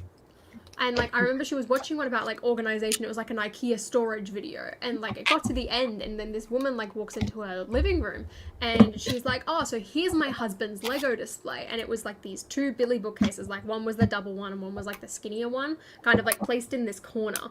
And she was just basically going on about like how, oh yeah, like my husband's Lord of the Ring collection's in here. It's in the living room. Like he can show it off. It's all behind glass doors so the kids can't touch it. And like they had lights on the inside and they had the glass doors and everything looked so clean. I ended up finding it on Pinterest and it looked gorgeous. And I was like, I can see myself doing that in the future. Like having like one display case in the living room, and it's probably going to have like the Disney castle and like a few other things that are like beautiful. Like I don't want to show this off to my guests. And like I have an emotional attachment to this because it's like I know I'm not gonna be able to fit everything in the room, so it's kind of gonna bleed out. But like you said, Claire, it's like I want it to be things that are like important and like fit and like look good. And Yeah. it's not just like there because I've run out of space. Like the bouquet or something, or a burrito. I can't love wait it. to get the bouquet. It should be coming next week. I'm so excited. Oh yeah, I haven't ordered it yet. I definitely want it. One of my best friends, who I don't know if she might be listening, she's like driving to Palm Springs, and she decided to like loop in. But she's my friend that I always reference, that I like converted her to Lego love. But she has like a lot of the floral ones, and I spoke highly of them. They're so good, so good. I really want to go and get my like pot for it or like glass container this week. That's my plan. Mm-hmm. How is Paris doing, Sarah? Yeah, she's doing a lot better. So a lot of people may or may not know if you don't follow my channel, but my cat got really sick 2 weeks ago and she was really, really ill. So apparently she has a degenerative nerve disorder and it's caused her to have problems eating from her esophagus kind of like breaking down and not working the way it should. So now I have to like feed her from up high, and after she eats, she's supposed to get held upright. So that's what I'm doing is I'm wrapping her up in the burrito because she has to be held upright after she eats her food for a little while. But she's doing a lot better. She's eating, and I see it as a very positive thing. She's definitely got a lot of energy. So thanks for asking. Of course, So of course. cute. Yeah, you seem a lot happier too, which means she's probably doing better. Yeah. I need Edna mode. Speaking of like getting friends into Lego, Claire, so I think I mentioned this on the last lady stream, but it's like gotten more intense. So my husband's cousin's wife, like she recently discovered Lego Harry Potter and like Lego in general. And I guess it was just like from seeing our channel and like, you know, he always grew up and he was into Lego, but his family was like, oh, like that's just Ross doing his thing. Like that's his own hobby, whatever. But now she's like exploring Lego Harry Potter and she's like actually upset that she didn't find it sooner. Like she's upset that it took her until she was like, almost 30-ish to like get into this hobby and just like see how many cool sets there are. Cause she's looking back now at like older sets. Like she'll go to Bricks and Minifigs like near where she lives. And she's like, there's so many old Harry Potter sets. Like, and she's spending so much money just like buying all these things up. But it's just crazy. Like it is really cool though, seeing just like, I don't know. I feel like just having more girls like on this platform talking about it really does help encourage others to get into the hobby. You know what I mean? I think that's really cool. Like, that's my favorite comments to receive is, or like even like Instagram DMs, and it's just girls being like, I love your channel, like it's made me feel like so like represented, like someone's like me. And it's like I honestly like start to tear up sometimes when I read those comments because I'm like, that's my goal. Because it's like growing up, it's like there was no one besides the Brick Queen who would like post things, and I was like, there's no one like me. And it's like I never like realized like how important that is until I got to the position where it's like, oh, I'm now that person for like people, and it's like the best thing. And it's like I see all of you guys and I'm like, this is great. It's like we're not alone. Like people want to post about things, people want to talk about things. It's like it's amazing. Plus it's like half the time our opinions are very different to all the boys on there. It's like I literally got a comment on like my LAN haul the other day. It's like I'm so glad that like there's a girl in there that's just not like, I don't want to listen to a male's opinion again. Like I want someone new who says like a different view. And I was like, thank you. That's like, this is the best thing, because I was like, it's like kind of true. It's like we like grew up with like a different perception on things. It's like Toy Story, like Jessie was always my favorite. It's like I loved Woody as well, but it's like Jessie was my girl. And it's like people all the time are like, oh yeah, he's like my Darth Vader figure or like Obi-Wan. I'm like, where's Padme? Hello? Yeah, it's true. I do Don't like. get me wrong, Anakin's my favorite, but like I want a Padme minifigure again. Come on. I do like the Lego community though. Like, there's a lot of guys that like Disney and that like will own and appreciate Friends sets and things like that. I think like that's needed as well. Yeah, I think that's pretty cool. And I think we have that here in our community. You know what I mean? It's actually like way more accepting, I think, than other ones, you know? So just yes, we need more women and stuff, but I think we've got some pretty good guys here too. So yes, 100%. That's definitely true. Especially when it comes to the Disney sets, because it's like I know, Yeah. like especially with this debate that I've had like so many times, it's like I want Disney minifigures, but it's like that doesn't mean that I can't appreciate the mini doll sets. Like I love my Rapunzel's tower; it's so pretty. Yeah, like it's great. I really want Cinderella's carriage, and it's like so many people kind of get turned off. Like there's people that will still buy it because they're like, it's a great build, and I'm like, this is good. And also, Friends mini dolls need more mini men. Like, Yeah. there's That's- like, there's yeah, many that males is in the true. sets. I'm like, what's going on? It's I like, agree with that. There's definitely like a little bit of a disparity there. Yeah, there are more women globally in the world, but you know, it's definitely not like 49-52 or 49-51, whatever it's supposed to be. But yeah, yeah. And are there more guys in the show? Like I've never really seen like the Friends. Like I have no idea. I am newly into Friends, and it's They've got some really nice builds recently. Like I love that like alpaca mountain rescue set. That looks amazing. Like the new mold that's coming out. It has a little pink video game controller. I'm so excited. I'm gonna buy that off Bricks and Pieces.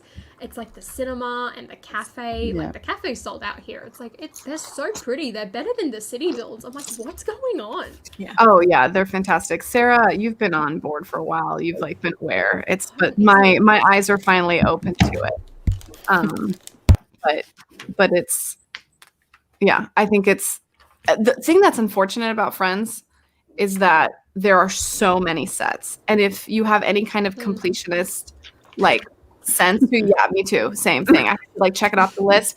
But I'm not as extreme as some others. Like I just want the sets, like the list that's on Bricks that is fine with me. I don't need like, the trading cards that came in that cereal box that only came out in this country during these 5 weeks of the year. Like that's fine. I don't need that.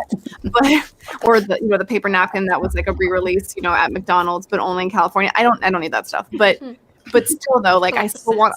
Yeah, what is it? Sarah was like throwing out some numbers yesterday. You were like 300 sets a year.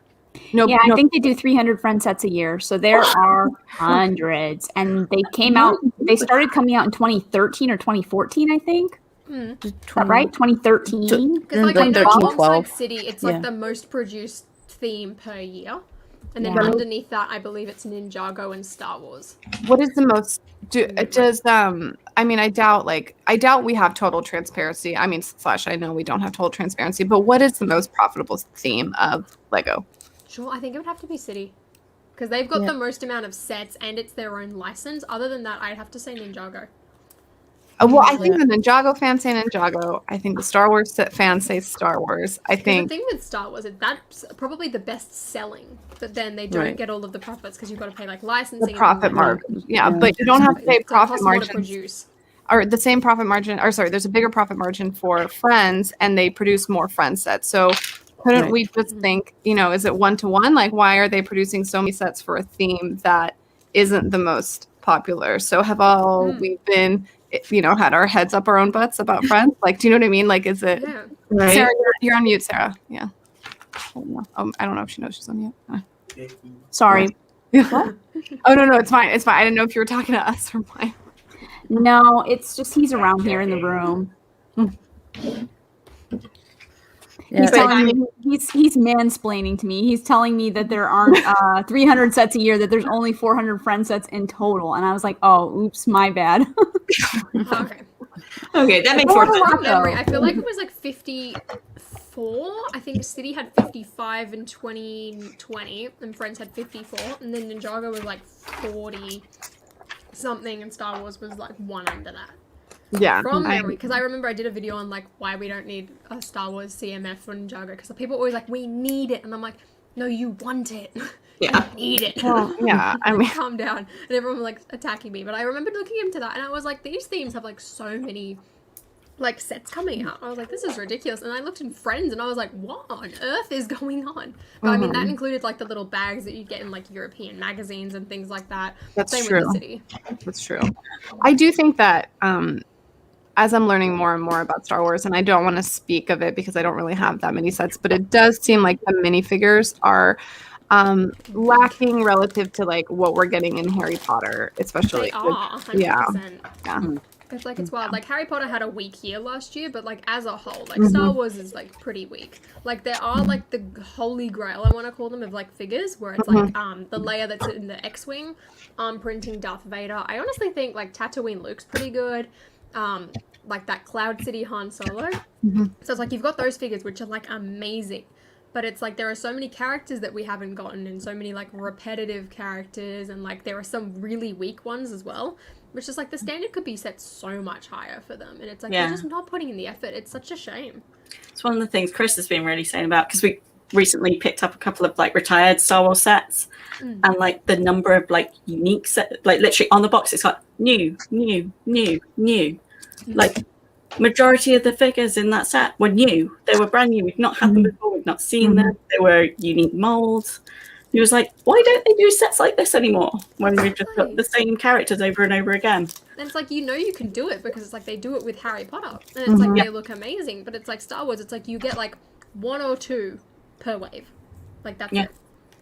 Like, And we like, got the little Mandalorian from the last wave, where it's like, or like Summer Wave, where it's got his arm printing and things like that. And it's like, well, that's about it. Everyone else was like a repeat. yeah, well, like Mos Eisley, like that's a massive expensive set. And like we were really pleased because we didn't have the previous ones. So yeah, those characters were new to us.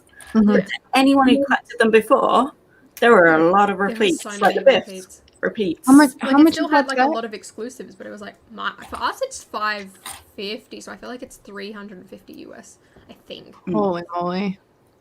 Do you guys, Emily? Do you guys have that set? The Mos Eisley one? Yeah. Not yet, but he really wants it. I really want it because I mean we're kind of torn, right? Because like we're trying to build like Galaxy's Edge in our city, but we're like kind of out of room, and so we're not sure how to put it in. But like that would be the perfect set to put in there because it's just like that architecture and all that, just like so easy. We're like not great at mocks, so like that would be kind of nice to have. But we'll get it eventually, I'm like- probably. You know. Like, I look at it and I'm like, the Biff musicians, like, came in like one set or something. So it's like, they've been done before in a cheaper set, but you get 3 of them. So it's like, they're still kind of rare, but it's like, it's been done before. Han Solo, it's in the Death Star, it's now in a $15 microfighter. Tatooine Luke, yes, he looks really good and kind of needs to be there, but we have him so many times. Same with Obi-Wan, was in a cheap, like, $20 set. R2-D2, C-3PO, like, I get why they're there. They're good versions of the figures, but people have got hundreds of them already. Yeah. Like, just variations of stormtroopers, got them too. So it's like, once you take all of them out, it's like there's only like a third of the figures left that are like unique and interesting. And for a 500 like Australian dollar set, that's not good. Yeah. Yeah. Well, part of me thinks that it could be because they're trying to toe the line, right? Like with this set being good for collectors. So there's like a few, right, that are few figures that are good, but then they're also trying to entice that 50-year-old Star Wars guy who has never collected Lego but has always loved Star Wars and will finally hopefully buy this set. So Because like, I mean, that's like a something- few of them, like Vader and Leia, like you should have, like, they're in multiple different like scenes throughout a movie. It's like they should be like good versions that are like readily accessible. But it's like, don't slack off on the other ones. What were you saying, Emily? I'm sorry. Oh no, you're good. I was just saying, like, because I mean, you're pretty new to Star Wars as well, Holly. Like, it's kind of cool because I mean, Ross will be like disappointed with all these sets because he's been collecting for like 20 years. He has pretty much every minifigure that he would want. But pretty much everything for me at this point is new. Like, I don't have any of the older, like, I mean, that was like the X-Wing, like building that with you on your stream, Holly. Like, those are some of my first minifigures. Like, that was my first Luke, that was my first Leia, like all that stuff. And so it's kind of cool just being a newer fan. Like, I understand people's frustration, right? And like having tons of these same minifigures. But I mean, there's a reason they repeat it. Like, especially Like, with children, you know? the main characters, I get it, like 100%. Like, you gotta have those types of things. But it's like some of the other characters that are obscure or like they're lesser versions of ones that were released years ago. Like, what are you doing? Like Greedo, for example, not having arm printing in Mos Eisley. Like, that was weird. But I'm glad, like, this year especially, because like I know a lot of people were complaining about like the TIE Fighter and X-Wing. It's like, oh, it's another one. Like, I'm bored of this. It's like, me being a new fan, I'm like, I don't have this. Like, this is good, but it's also different from the older ones because it's cheaper and it's been shrunk down. So it's like, it's new, and like, for a lot of people, it's like, you don't need to go and buy this X-Wing. Like, you can just buy the figure of Bricklink. Like, it's not for you, it's for people who don't have that. And I think a lot of the time, like, Star Wars fans do forget that, but like, I see with like the Summer Wave specifically, it's like, you had one set that was like brand new. Whereas like, everyone else is like, well, I want to buy Star Wars, but I can't because I've already got it. So it's like, part of it's like, you're saving money. At the same time, it's like, people want something new. So it's like, it's kind of hard to hit that middle ground. Hopefully the Summer Wave hits it, and I think it will, just like it did last year, where it's like you get stuff that's remade, but it's new, it's different to what the older version of it was, and you also get stuff that's brand new that hasn't been done before. Yeah, exactly. I think Plus, that Star would be Wars really fans good. in general, like, even not even just the Lego fans, just Star Wars fans in general are like very fussy and hard to please. So I don't think they're ever going to get it perfect. They're never going to be happy, Holly. Like, I mean, anytime any sets are announced, everyone's like, no, these are terrible. We don't want this. They don't listen. It's like, I mean, even if they give you exactly what you want, like, you're still probably going to find something to nitpick. I mean, I understand it, right? Like, if you love Star Wars, which like a lot of people probably watching right now do, I mean, you want sets that you want, but at the same time, it's like Lego's a company, like you were saying earlier, Holly. Exactly. Like, you don't need these, you just want them. But it seems like the Star Wars sets sell very, very, very well. They do. Yeah, and I don't know. I mean, are there Star Wars sets that have come out that haven't sold well? Is that The is that a ITS thing? Transport's the only one I can think of, and I think that's purely because it's like purely Galaxy's Edge, and a lot of people haven't been there, so they don't know what it is or like who these characters It's not like are. associated to the movies or anything like Exactly. that. Besides that, I don't think there's one that's like sold badly. Like even Luke's Landspeeder, which is notorious for like everyone being like, it's repeated, it's repeated, it's repeated. It's like that's always sold out. Like I never see it on shelves. Like it's on Shop at Home. And like, sometimes it will sell out on Shop at Home, but it's like it's not like it's selling badly. Oh, people are saying buildable Jinner, so yes, that one as well. Oh, got it. Okay, yeah, that's the one that didn't Ryan burn it or something like that. You got it. Okay, understand. I don't know. Those buildable figures were actually kind of cool, in my opinion. Some of them looked pretty good. Yeah. Like especially I think back to like the Darth Vader one. Like that one was pretty cool, and same with General Grievous. It's like I can see why that theme didn't kind of like last a while. Say theme is more like a sub theme. So yeah, like again, you can't really impress everyone. Yeah. Yeah, the buildable ones for like, actually that was kind of weird today because I bought Jyn Erso just like, I mean, it's funny. I mean, I don't know. I thought it was kind of like a meme kind of Star Wars, like, so I bought it a while back and I want to do a video on it eventually, but like I saw it for sale today at Target and I was like, didn't this retire like forever ago? Like, why do they still have these? And like, I know it didn't sell well, but like, you know, that's been a while. It's like some backstock they found in the back of the room that they're like, oh, let's put this on the shelves, you know? Right? And charge full price. I'm like, what? Really? Nope. It was full price. It was like $20. I was like, Oh my gosh. who's paying this? Who's buying this right now? It's cheaper on eBay. Right? Yeah, I bought it for like $6 new in box at Bricks and Minifigs. I was like, okay, sure. This is worth it. But the General Grievous one does look really cool. I haven't seen the Darth Vader one, but General Grievous did look pretty sweet. We have him there. He's out of view, but he's pretty cool. Yeah, I think that was one that looked really good. That and the Stormtrooper, I think, because I saw Hive put it on like a speeder bike. And I don't know, it looked really cool. And it was I don't know. Like I said, I thought it was cool that they did the buildable figures because I have the C-3PO old like Technic buildable, and yeah, he's really cursed and weird, but I don't know. It's unique and it's interesting and it's something a little bit different. Yeah, totally. They took Yeah, a they are risk, definitely it kind different. of paid off, kind of didn't. Yeah. Just like the ITS set, I guess that was a big risk for them. Kind of didn't pay off, but I think apparently from what I've heard, that's a really good build. I really like it. I bought that one because like we were at Galaxy's Edge, so we were like, oh wow, like we've been on the ship, like of course we have to get it, but it's pretty cool. Like I really do like it. Do they sell it? They sell it at Disney. We bought it at Target, but I think got it. they sell them at Disney too. Like you can get the Disney Castle there, I think, that kind of thing. Got it. I feel like that's a perfect time to get it, is like going on vacation to Galaxy's Edge, and it's like, yeah, now I'm gonna get this. Yeah. Right. Part of the memory. Like it looks really cool, but it's like at the present moment, it's like I have no attachment to this set, so I'm not gonna spend money on it. It's like I'd rather put that money towards getting the AT-AT, for example. Mm-hmm.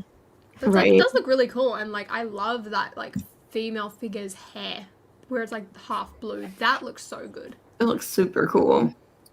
And the Gonk Droid, everyone loves a good Gonk Droid. Okay. Yeah, Rogue's saying that they do sell the Lego Star Wars sets at Disney Springs. They also probably have the Galaxy's Edge set there too, so that's good to know. Oh, okay, cool. Yeah, they have an awesome Lego store there.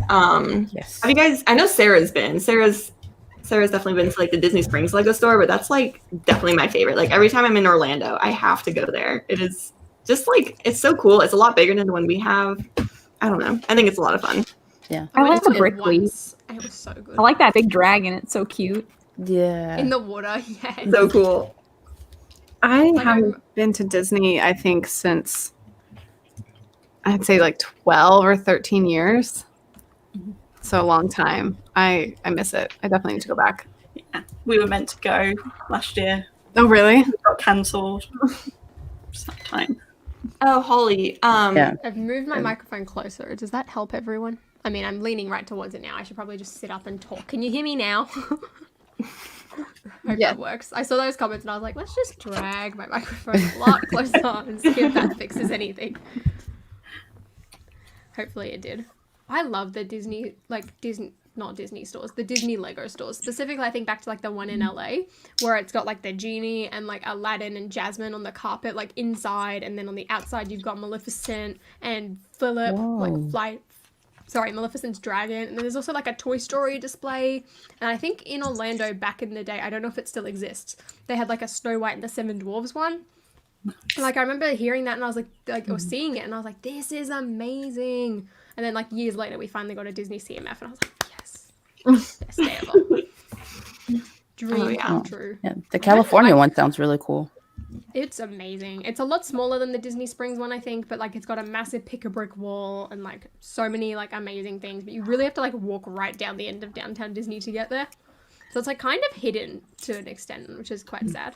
That's kind of how all the Disney stuff is in California. It's like smaller. It's like, Disneyland is smaller, all of it, but it's still like, in my opinion, higher quality because it's like palatable. Do you know what I mean? Like Florida sometimes I think is like there's like so much. It's too intense. Yeah, you get like at least the whole time I was there, I constant FOMO because you like want to see all the hotels and all the different parks, and it's like you can spend like 2 weeks there and you can't even do everything, And so that was like too much. But in California, I think it's like you can get your fill of Disney, enjoy LA, go back a little bit to, you know what I mean? You can do a lot more. But like I remember we've been to Epcot twice, like we've been to Orlando twice, Epcot twice, and we still haven't gotten around that park entirely. It's like you just can't do it, let alone like the rest of the experience. And that's why I think I prefer Anaheim better, because it's like you can like stay in a hotel like across the street, like we stayed in the Hilton, or like I think the other one was like Howard Johnson or something. You walk in, the parks are like directly across from each other. Like we got park hopper twice. Like once was on like my dance trip, so it's like we would just bounce between them. You could get so much done. In like one day without even like catching like the monorail or the train or anything like that. Go and to California so much Adventure. nicer and condensed, which I like, which like is a bad thing to an extent because it's like you don't have as much room for expansion, but it's like you can get everything done. It doesn't feel as overwhelming. Exactly. And, like you don't have to pay as much on like transport or like if like that's the thing. It's like park hopper exists in Orlando, but I'm like, what's the point? It's like it's not like you can walk across it. Like you've got to drive, or you've got to catch a monorail, or you've got to catch a boat or something like that to get between them. So like you're stuck at this one park the entire day and you've kind of got to revolve your day around that. But then again, it's like you can also walk out of Disneyland and downtown Disney's just to your left, and then you've got California across. Because like I remember last time I went, it was Easter, and like Paradise Pier was like closed because they were upgrading it to be Pixar Pier. So it's like all that was shut. So there wasn't much going on in California Adventure. So we're like, oh, if we get a park hopper pass, we can do both of them and like still get a lot done and get to go and stuff. Whereas if we just bought the one pass and stayed in that one park, it's like we'd be kind of be stuck there not doing much all day. So it's like I love having that just accessibility. It's so much better. Steph, were you guys going to go to LA or Florida? Florida. So stay in a Disney hotel, and it was one right in like do the whole thing. Yeah. Like the last time, so we have been before, but it was like over 15 years ago. So it was like this big holiday for like a big birthday for my mum and everything. It was like, but yeah, COVID kind of issues that are being safe. But yeah, it was go to all the parks and yeah. There's a really nice hotel that I've seen there, and I've seen it like pop up on Instagram. I think it's like the Art of Animation or something, and it's got these giant like statues of like the cars and like this aerial pool and like King Triton and things like that. It looks amazing. It's like I really want to go and stay there next time I get to go to Orlando. I really want to go to Galaxy's Edge and Toy Story Land specifically. Do it. Those look so good. Yeah. So much fun. I like the downtown Disney in Orlando or in Florida is crazy. I spent New Year's Eve there like 14 years ago, and it was wild. There's like me, my friend, and like hundreds of people celebrating their honeymoon, and we're like, yeah, like, we're just going. I mean, I have had a lot of like New Year's that are like that. That I like my girlfriend and I, or like my friend, not girlfriend, whatever, you know what I mean. My friend and I will end up finding ourselves in like a honeymoon destination, but like it's just the two of us. Yeah. It's fun. I mean, it's great. You always make so many friends that way. I'm just sad that there's no Disney Quest at Downtown Disney anymore, apparently. It's like, Oh wow. I was like, what? That's gone? I Oh, just that was remember going there and it was like almost like a giant Disney arcade. And like you could learn to draw, like we learned to draw Mickey. There was a big thing. Yeah, where you could I remember draw that. And like a crazy raft ride and all sorts of cool stuff. And you could build like Disney toys. It was so much fun. And I'm like, what? That's gone? Yeah, one of my favorite things to do at Disneyland, I think Orlando's got it in Hollywood Studios, is like that art of animation thing, where it's like you line up, you go in, and they just like teach you how to draw a character. Like I remember we did Donald Duck once, and then the other one was Baymax, and we're halfway through, and they're like, all right, well now you can see that your figure looks like Eeyore, so if you want to do Eeyore, you just draw this, this, and this, but we're going to do Baymax, so don't do that.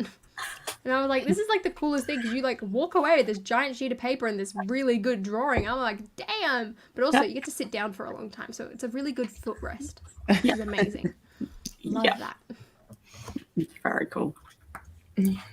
Yeah, I will say Orlando is great. I went to school in Tampa, and that's where Mr. CC is from. So when we go home to like visit his family and stuff, like we always try to go to Orlando at least one of the days and go to Downtown Disney or was it City Walk as well, because it's just like free fun things to do without having to like get a park ticket. Yeah, the ambiance is very cool. Yeah. Well, I don't feel like we need to plan a Disney day for Lego people, because my parents live in Tampa, and I feel like this could be like a coordinated thing somehow. The Disney day, Heck yeah. somewhere, somehow. I would be there. I remember being on Twitter and I was talking to pen players and we're all like, right, everyone, we need to do a Disney trip, both parks, both sides of the world, save up your frequent flyer points, let's go. It's like when Japan opened Super Mario World, oh damn, that's gonna be great. I wish that, yeah, is there like a Lego convention in that area, or is it not really? Isn't it like the ones I know about are like, I think it's Chicago and Virginia. Are there any more? There's like a small one in Texas, but yeah, there's one in the north. There's Bricks Cascade in the northwest. I think it's outside Seattle, I think. Or We should take a really big detour. very big detour. Wrong turn. Damn, I missed my flight and I accidentally landed in Orlando. Damn, it's like Home Alone. Oh, whoopsies. Yeah, I don't think there's like a huge like Lego community. I guess like I know that there's one there because when we went to an anime convention, there was like a group there, which I don't know why I didn't get back into Lego at that point, but I was so jazzed by their city and all their builds and stuff. But I looked into it, and yeah, it's just there's not as much going on there as far as Lego. Like when I found out about like all the lands and stuff, like I looked and was like, oh, is there anything in like North Florida for when I go back home? And there's nothing. Damn. Detour it is.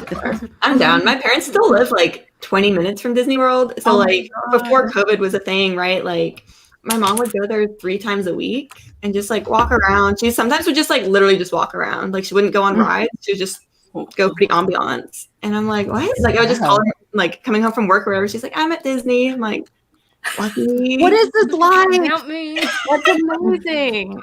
I assume they Super have cool. season passes or whatever.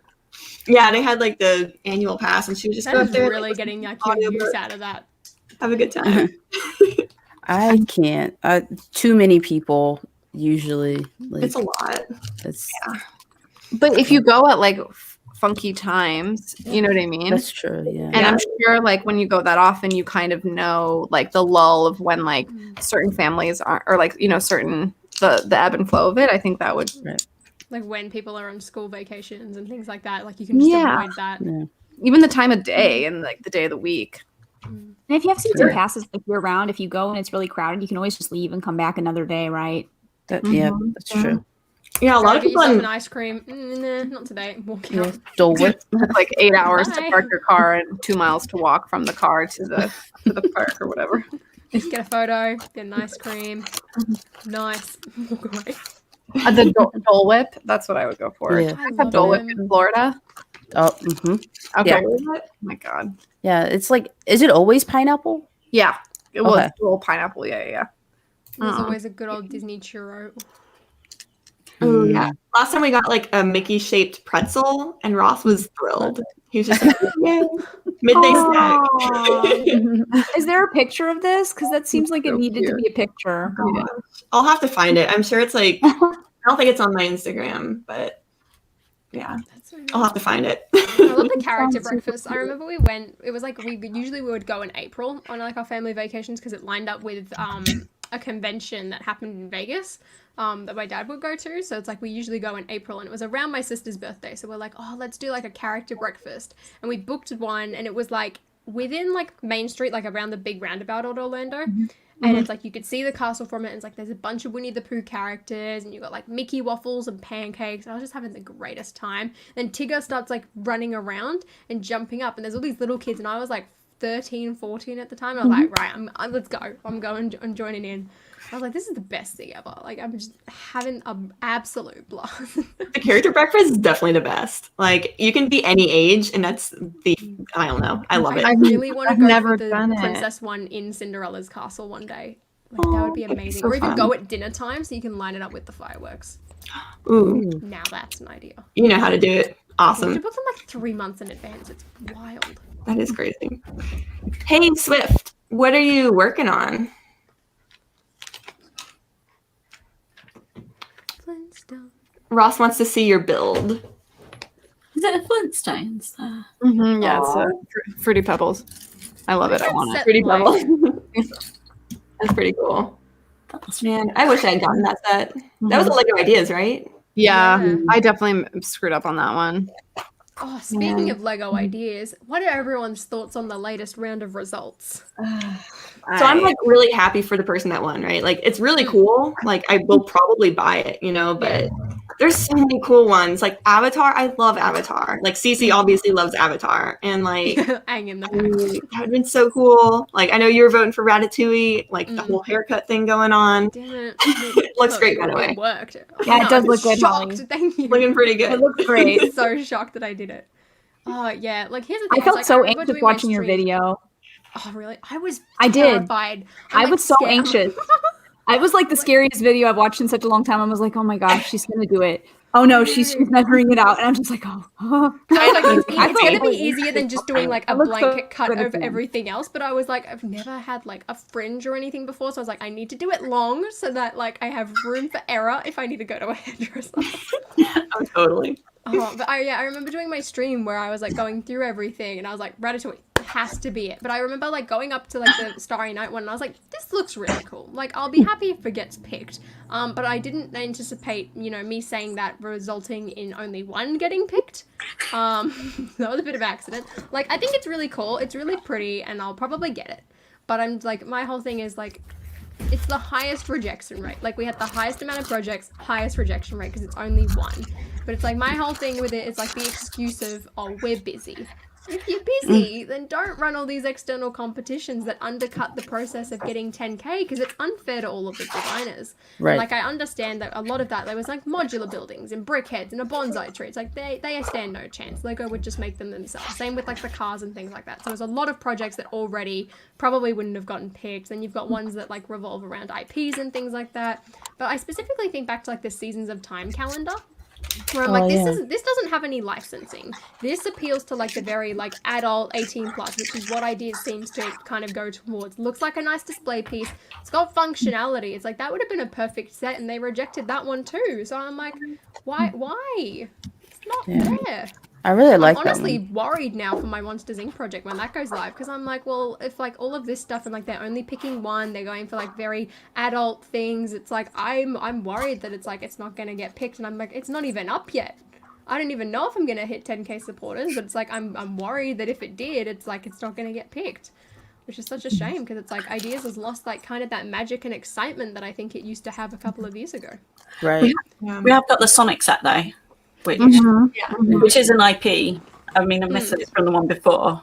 Yeah. But I'm glad that that's actually happening. I know, I'm That would glad. be too. Otherwise, it just would have been the globe, and I think at that point I would be even like more annoyed. Yeah. So I'm like, I think the globe will look cool, but it's like, like I'm not gonna buy it. I want to see what it looks like, but I'm not gonna buy it. It's like, I don't need an object that's just gonna sit there when I can buy a real globe. Like, it looks cool. I'm excited, but not for me. We also got the Stratocaster, or like that was announced in the last one, which I'm really excited about. But, I'm interested to see what happens with Winnie the Pooh though coming up in the next few months because I can almost guarantee I think that's going to be an 18+ set. Like just looking at kind of what they've done in the history with Ideas, everything's been 18+ recently. You can see what they're picking and they're going very adult. Like this appeals to adults. This is for adult collectors. And it's like if Sesame Street was an 18+ set, there's no way that like Winnie the Pooh's going to be any less. I don't think. yeah. Which I think could be a good thing, but also could be a very bad thing because I think it will kind of cut off people buying it for their kids, even though the build's probably not going to be that complicated. I'm excited for those Bricklink sets, though. Same here. That'll be really interesting. Has there been more news about them? No, it's just like, hey, we're doing this thing. No. Stay in the wind. Yeah. Because I wonder if they're going to make like a special like sticker sheet or things like that for like ones that had prints and like sell it just through Bricklink. Because like surely they wouldn't do prints for that type of thing. Right. I'm so excited for Winnie the Pooh though. Yeah, me too. It's gonna be great. I've got my Tigger costume like ready to go. I'm ready. That's awesome. I've My got mum some had special us- things planned. I'm like, this should be good. My mum heard us talking about the Winnie the Pooh set and she was like, I'll buy that for you. You can build that. She was like dead excited about it. I'm like, Every time I find out something new about it, I just run to my mum and I'm like, look at this. Like with the Piglet and Winnie the Pooh figures, I'm like, Mom, I'm so excited. And she's like, that's cute. I'm like, we were trying to keep it a secret from her because I was like, right, I can give this to my mum. Like, it can be a present. And then she decided to drop in on one of our live streams and listen. And we're just talking about it. I'm like, Oh, surprise gone. you can still get it though. that one's going to be Oh, magical. definitely. Like part of me with that one is like, oh, because it got picked, it meant Snow White, or like Snow White didn't get picked, it was in the same option. But at the same time, I'm like, Winnie the Pooh minifigures, like I'm here for it. Yeah. I'm surprised they haven't done anything though. It's like they make Winnie the Pooh Duplo. I'm like, surely part of you was like, let's do this earlier. It's like, let alone to have the project hit 10K. It's like, I think that was kind of like, yeah, we should have done this before. Winnie the Pooh stuff sells so well. Like, come on. Imagine if we had a Disney line. What? It's like, honestly, Disney line, and then have like the mini dolls as well, and like that's all under the same sub theme. It sells so well. I really want a Sorcerer Mickey figure. That's all? Oh yeah. I say that's all. It's not that's all. I also really want Cinderella, but Sorcerer Mickey. There's a lot I want. I really want to You try and want the bring whole Mickey. lineup, I come thought on. about it and I was like, if I like get Mickey's head and then like draw out his like robes and things like that, and then I can just get the little wizard hat off that figure that Sarah's got there. I shrink it down enough, it should make it look like Sorcerer Mickey. So I really want to try that at some point. Oh, I for don't know how sure. that's gonna go. We'll try.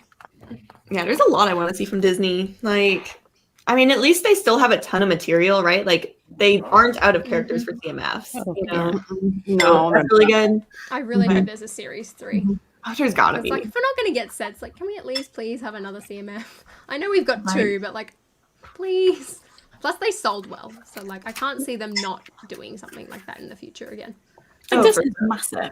There are But I'm so also many excited to more see figures. what the D2C for this year is. Because it's like, we had the castle, and then the next one was the train, but then we got Right. buildable Mickey and Minnie last year.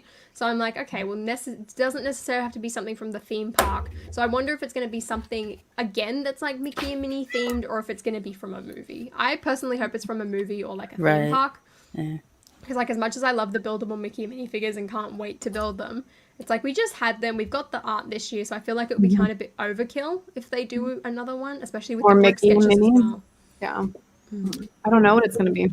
Donald and Daisy buildable figures.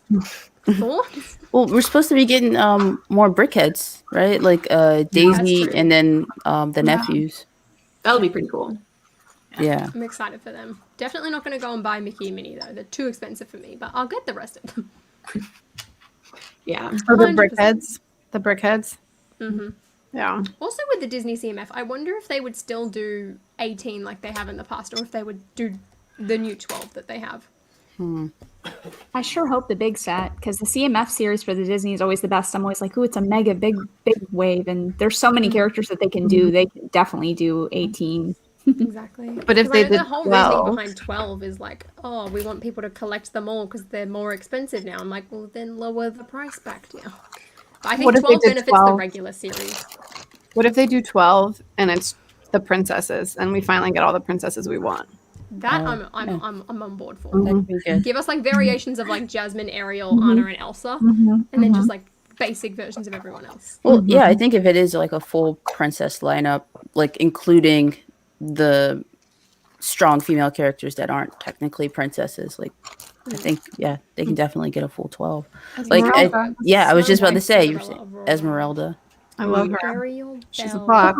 Meg. Yep, Pocahontas, Merida. Moana, Tiana, Anna, Elsa. Okay, so there's 17, I think. What was And we've there, got 4 of them. We could just do like princesses without those 4 already. and Mulan. 'Cause Oh, Mulan, I forgot about Mulan. 18. Yeah, We got 18 her- princesses. her training set, like the Disney one, it was just so bland. I was like, what is this training that she undertook? This is nothing. Who's that? Mulan. Like, if you're gonna do that, give us Ping and give us like a proper like camp. Mulan gets rejected so much. Actually, a lot of them do. It's just Cinderella, Ariel, and Aurora, basically. Oh, and Frozen. Belle. Moana's had quite a few as well. Belle, yeah, true. Belle. I love that figure. She's really pretty. But it's like we've had one Tiana ever, and she's like so expensive. One Snow White who was in a junior set, and she's also so expensive. I'm like, Snow White especially, I'm like, she's the original one. How have we rejected her so much? Merida's had one set from 2012. I actually managed to find her like the 3 bears that came in her set on Bricklink. I'm so happy. I'm gonna put them in my castle. Snow White lived with 7 dudes. Scandal.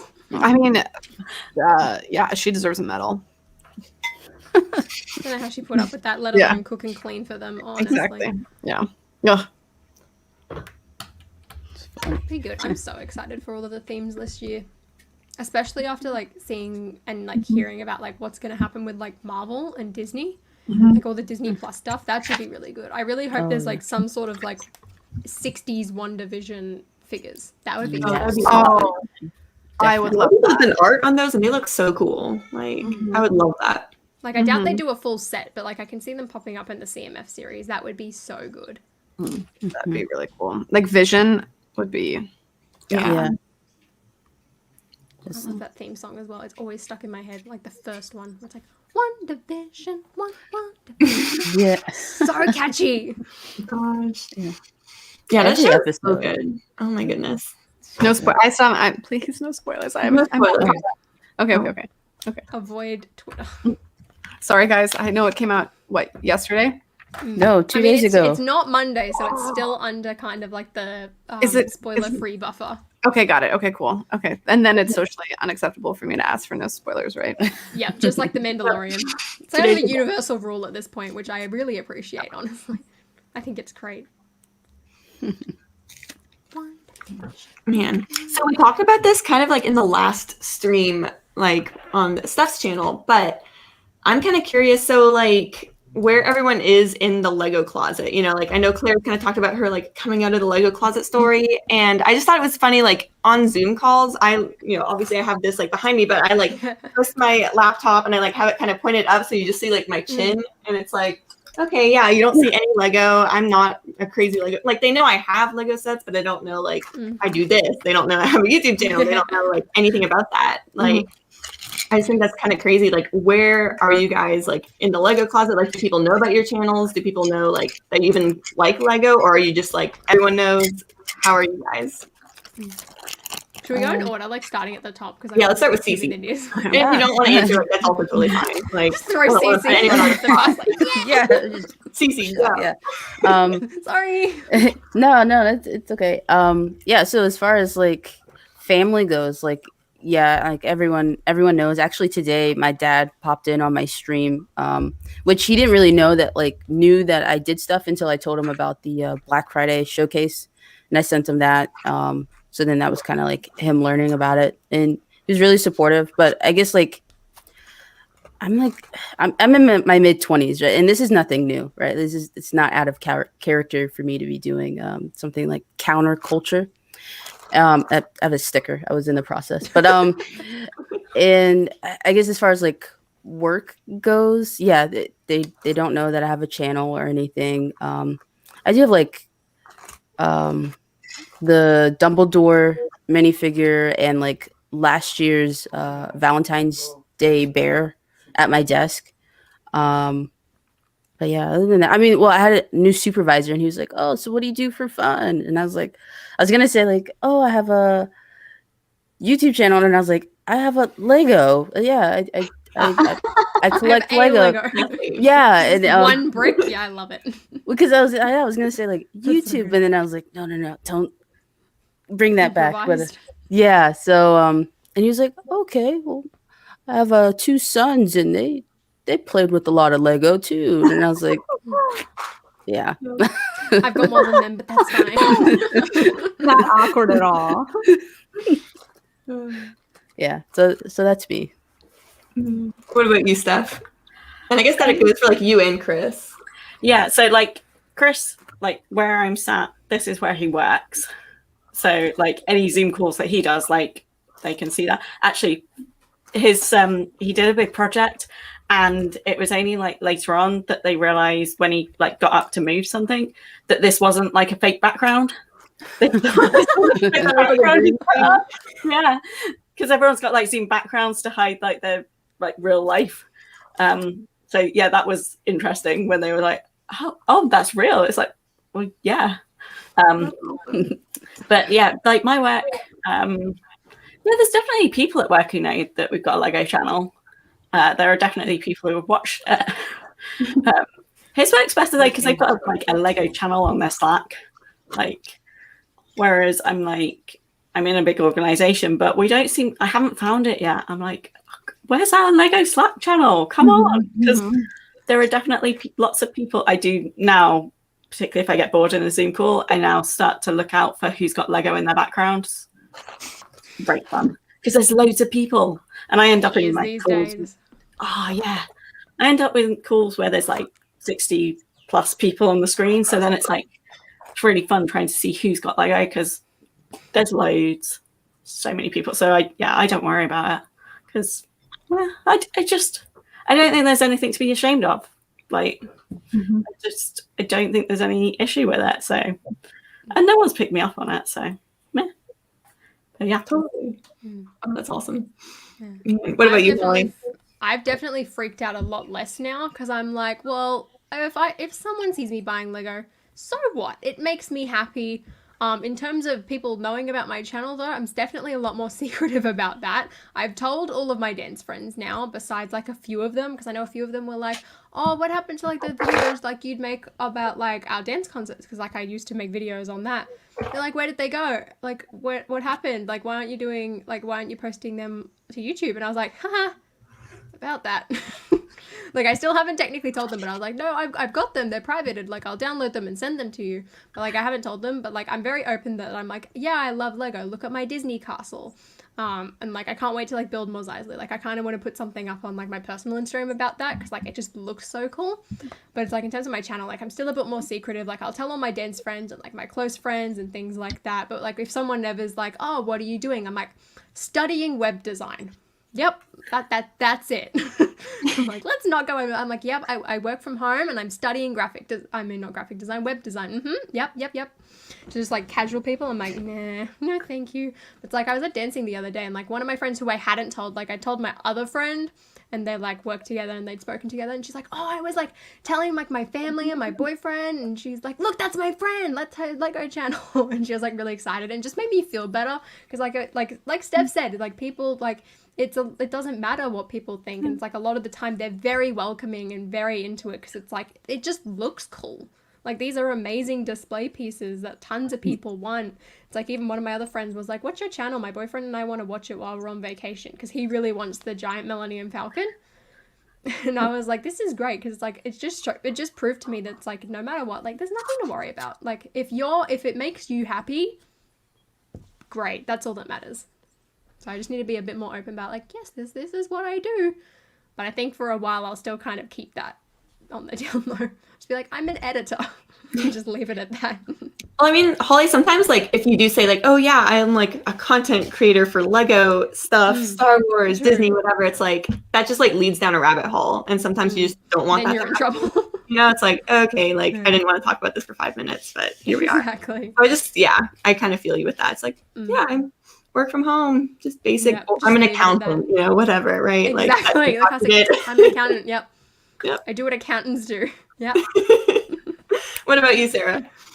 Oh, it's kind of weird because I didn't even actually think about the Lego closet until Claire came along and was talking about like coming out of the Lego closet. And I was like, did I actually have a closet? Because I've been into video games my whole life, and my parents always thought that was weird. And I always hid it from people like in high school and stuff. I never told people, like if I like nerd stuff, I would be like a cool girl. So I didn't want people to know I liked weird stuff. So I didn't tell anyone.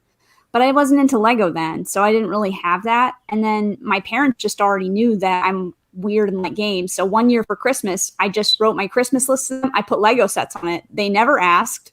They never were like, oh, you're into Lego now? They just like started like buying it for Christmas for me. And now everybody kind of just knows. So I guess I never really had like a proper Lego closet. But yeah, I guess I just didn't. Mm-hmm. Yeah, that's awesome. What about you, Claire?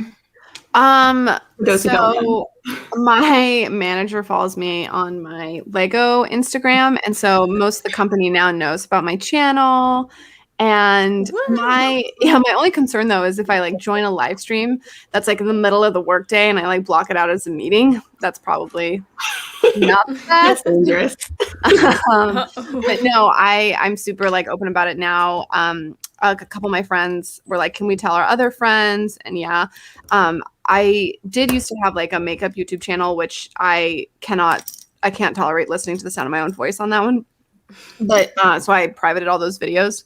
But I ended up like basically my friends used to make fun of me for that, and I like can't deal with it. I still totally have PTSD from that.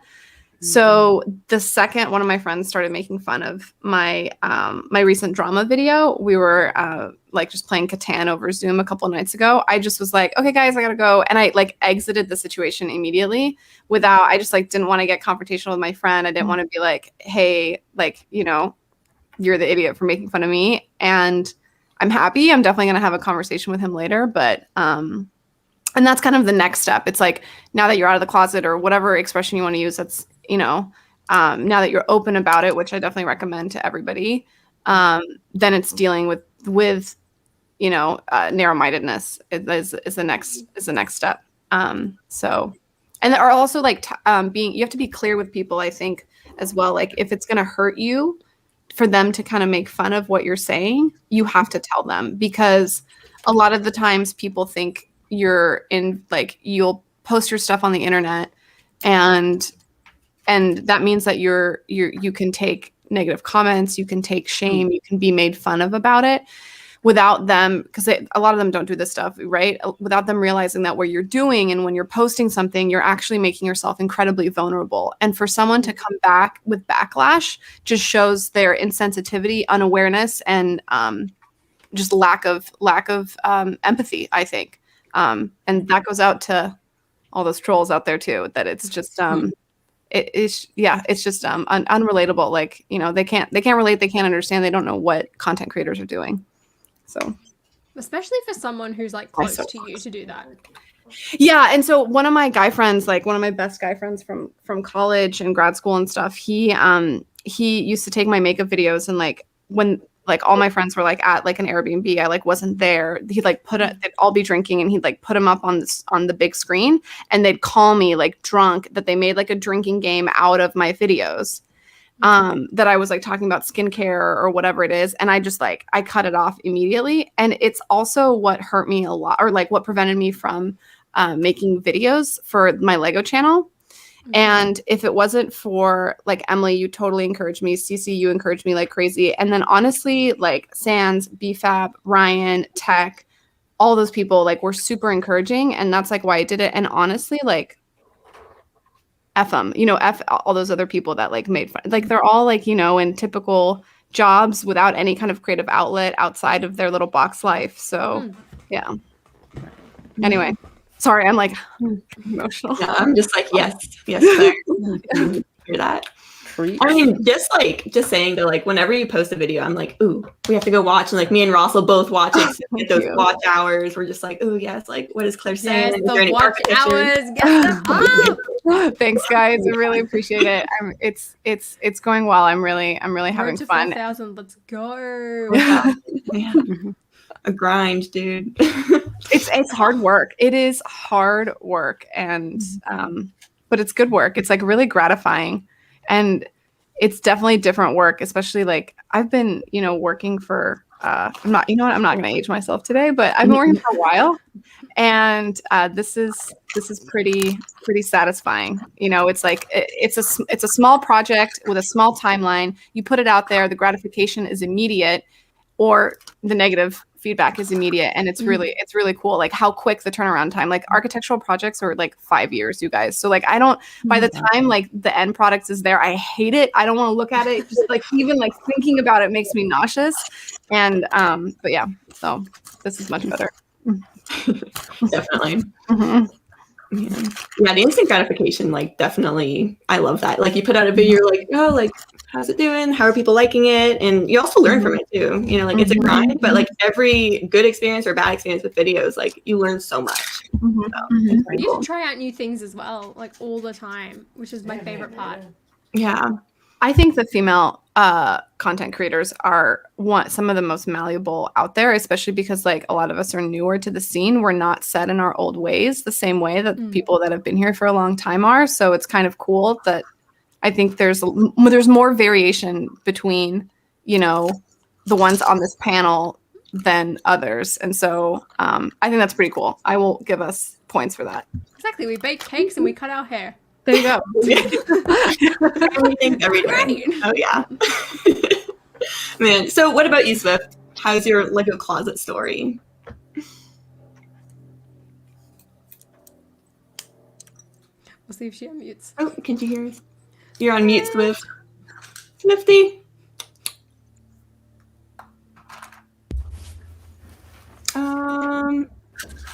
Let's see. I think she was in the chat, so I'm not sure if her mic is working. Huh. Well, we will come back to her then. But yeah. It's just really cool kind of like hearing everyone's like story with that, because it's also different. And like I know Sarah and Claire both had channels before this, so they were kind of familiar with it. Like Holly used to do the stop motion with Harry Potter way back in the day. Attempted great. stop motion. Yeah, I made YouTube videos on an old channel for gaming. Gosh, I don't know, like 8 or 9 years ago, or over 8 or 9 years ago. Wow. So I've definitely been on the YouTube scene before and had some experience with it. But some of that experience was negative. You know, like people were kind of mean sometimes, so it was a little bit scary putting myself out there again, I guess. It's one of the major reasons I didn't show my face at first on my channel, because I was like, I don't really want people to be mean. So, you know, I didn't want people to be able to hurt me, I guess, and say nasty things. So I just figured I'd stay from a safe distance. But then I felt more confident. People in this community are like so nice, and it's been almost nothing but welcoming. Like people are so cool and positive. It's so awesome. For sure. No, it's it. Hey, That's Swift, the. hear us now? Yeah, I should be back, I think. I was muted. Sorry. Oh no, you're good. What's I your don't Lego closet story? Yeah, so I keep my Lego to myself. like I live in my parents' house, so like my Lego is scattered all over the place. So like when people come over, they see it. So like I'm like, yeah, that's mine. I like it. But like outside in public, I don't really like advocate that. I'm like, oh my god, I love Lego and stuff like that to the people that I come face to face with in public. But like even in university, I keep it to myself. I'm very quiet. I don't even talk to many people in general. I'm just like I'm an introvert. So and I mean lots of people know I love Harry Potter, obviously, but like they're not too sure about my Lego collecting kind of side.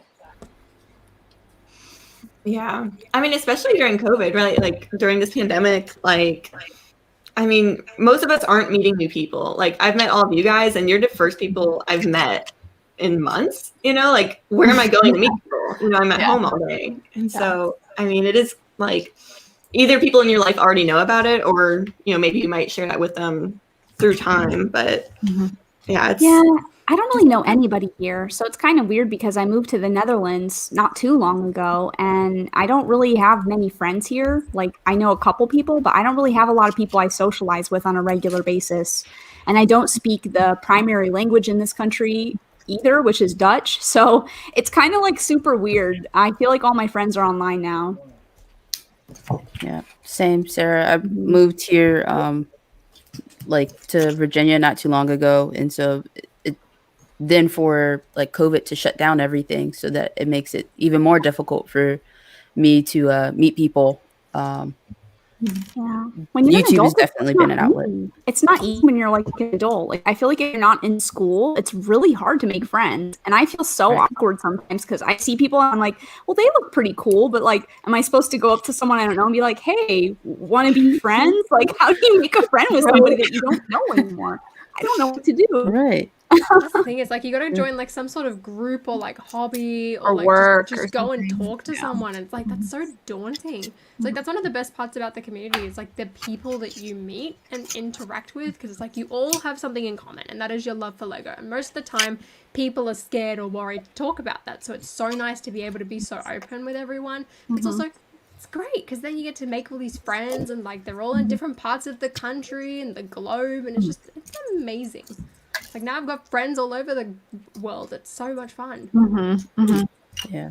Yeah, I definitely didn't know that I would like make friends doing this. Like me and Ross were just kind of bored. You know, we were like, oh, we have this like old channel and like talking about Lego on the internet. Why not? And it's so cool. Like I did not expect to meet like all of you people. I didn't expect to meet like anyone through it. I just like I had never been in like a YouTube community before. Like I know some of you guys had channels before. So I mean, Sarah, you met you know, you met your current partner just like through your old gaming channel. Like Yeah, we were both YouTubers and we just met each other through YouTube. So like that's insane. That's so huge. Cool. That's amazing. Yeah. Man. Yeah, it's so cool. Oh, is there a cat? Oh, yeah. It's Oliver. Just Hi, Oliver. A brief hello. Oh, here. Cute. There you go. Little So cute. Oh, he wants to go. A little minute. Yeah. My roommate / fur baby. Has he like destroyed any more Lego sets recently? Last night he knocked over the gift with purchase Lego Ideas car that went down. What else did you knock over recently? What else? An answer. Wow. Oh yeah, he plays rough. He plays rough. And I also let it happen, so it's probably my fault. Oh my gosh. Yeah, our dog is actually really good. Like I've gotten some people asking like, how do you keep your Lego city clean with a dog and all that? And I'm like, she doesn't really care. Like she just lays on the floor. I mean, we vacuum. I mean, normal cleaning, but he's not destructive. Like she doesn't eat Lego or anything weird. So we're pretty lucky with that. The cat's just like he'll like I had the car, it was like a little bit, it was probably like 3 feet off the ground, and so he kind of like, you know, outstretched up and like put his paws on the shelf, and it's just like, and like just to wake me up. That's basically why he does it. Well, I've got to run because it's lunchtime now and I'm getting starving. I also don't think I've done my teeth today, which is not good or hygienic. So I highly suggest everyone, please brush your teeth. Thank you so much for having me on. It was a lot of fun to come back on here and sit and chat with everyone. Just get really relaxed. Really loved it. Right? Thank Usually you. when I'm streaming, it's like very hectic. It's like, oh man, like what's happening? Everyone's yelling. It's like, this is just super chill. I love this. Yeah. There's a Well, lot yeah. of Thank you fun, so much for thank coming, you. Holly. This is No really fun. problem. I had a great time. Thanks for inviting me.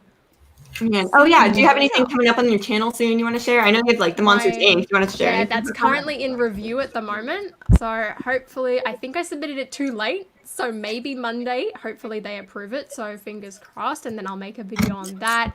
I also want to do a live stream later this week and start building one of the sets. I think I'll probably do Mickey and Minnie first. I'm most excited for that. Pretty So cool. I can't wait. I've also now got memberships on my channel because I know people are asking about that, which is awesome. My gaming channel as well is almost monetized. Yay! So I really want to do a gaming stream. Hopefully today. I couldn't yesterday because my dad was sanding my sister's bedroom down, ready to paint. Hopefully today we can do that, which will be a lot of fun. But yeah, that's about it. Monsters Inc.'s my main thing, so please go and support that when it goes live and come and check it out. Definitely. I'm really excited. Oh, that's so exciting. Yeah. Aw. Nice. Well, Thank you, everyone. I'll see you yeah. all. Thanks so much for being here, Holly. Bye. No Bye. problem. Bye. Bye. Yeah, I didn't realize we had already been going for 2 hours. Oh my Yeah. goodness. Oh wow. I think I might have to. Yeah. Let's start dropping it down. I can feel myself flagging a bit. Oh, For poor sure. Steph. Man. Well, yeah, let's I think it's time to about just like start wrapping it down, but like let's go around again and just like kind of talk about your channels. What do you have coming up? Like any fun news coming on your channel soon, that kind of thing. You want to start, Cece? Always. First to tribute. Yeah. So actually finally got around to filming my like problems and fixes for Lego ideas. I've had this idea for a little bit. So finally filmed it. So hopefully should be out this week with editing. And then I guess, or I do live streams Thursdays and Sundays. So I'll have one tomorrow as well. Just kind of building sitting, sorry, and chatting. And then on the 20th, I have a charity stream.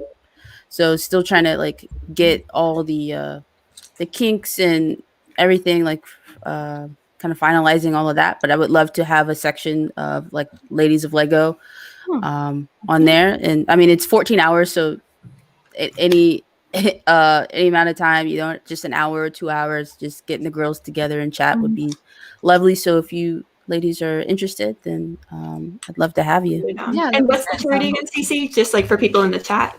Yeah, the charity is called Gamers Outreach, and they help provide game stations for children's hospitals.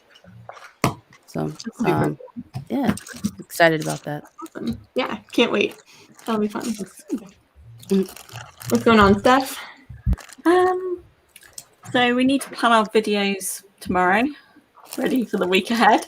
Because I'm not sure what we're going to be doing. We'll have our regular Tuesday evening. I say evening, it's UK evening stream, and then we've been planning our next city update for Friday, where we've been kind of rebuilding our city, having lowered it again, because of course that's what you do.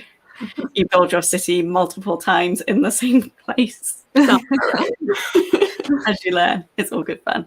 But yeah, I think that's the main stuff coming up this week.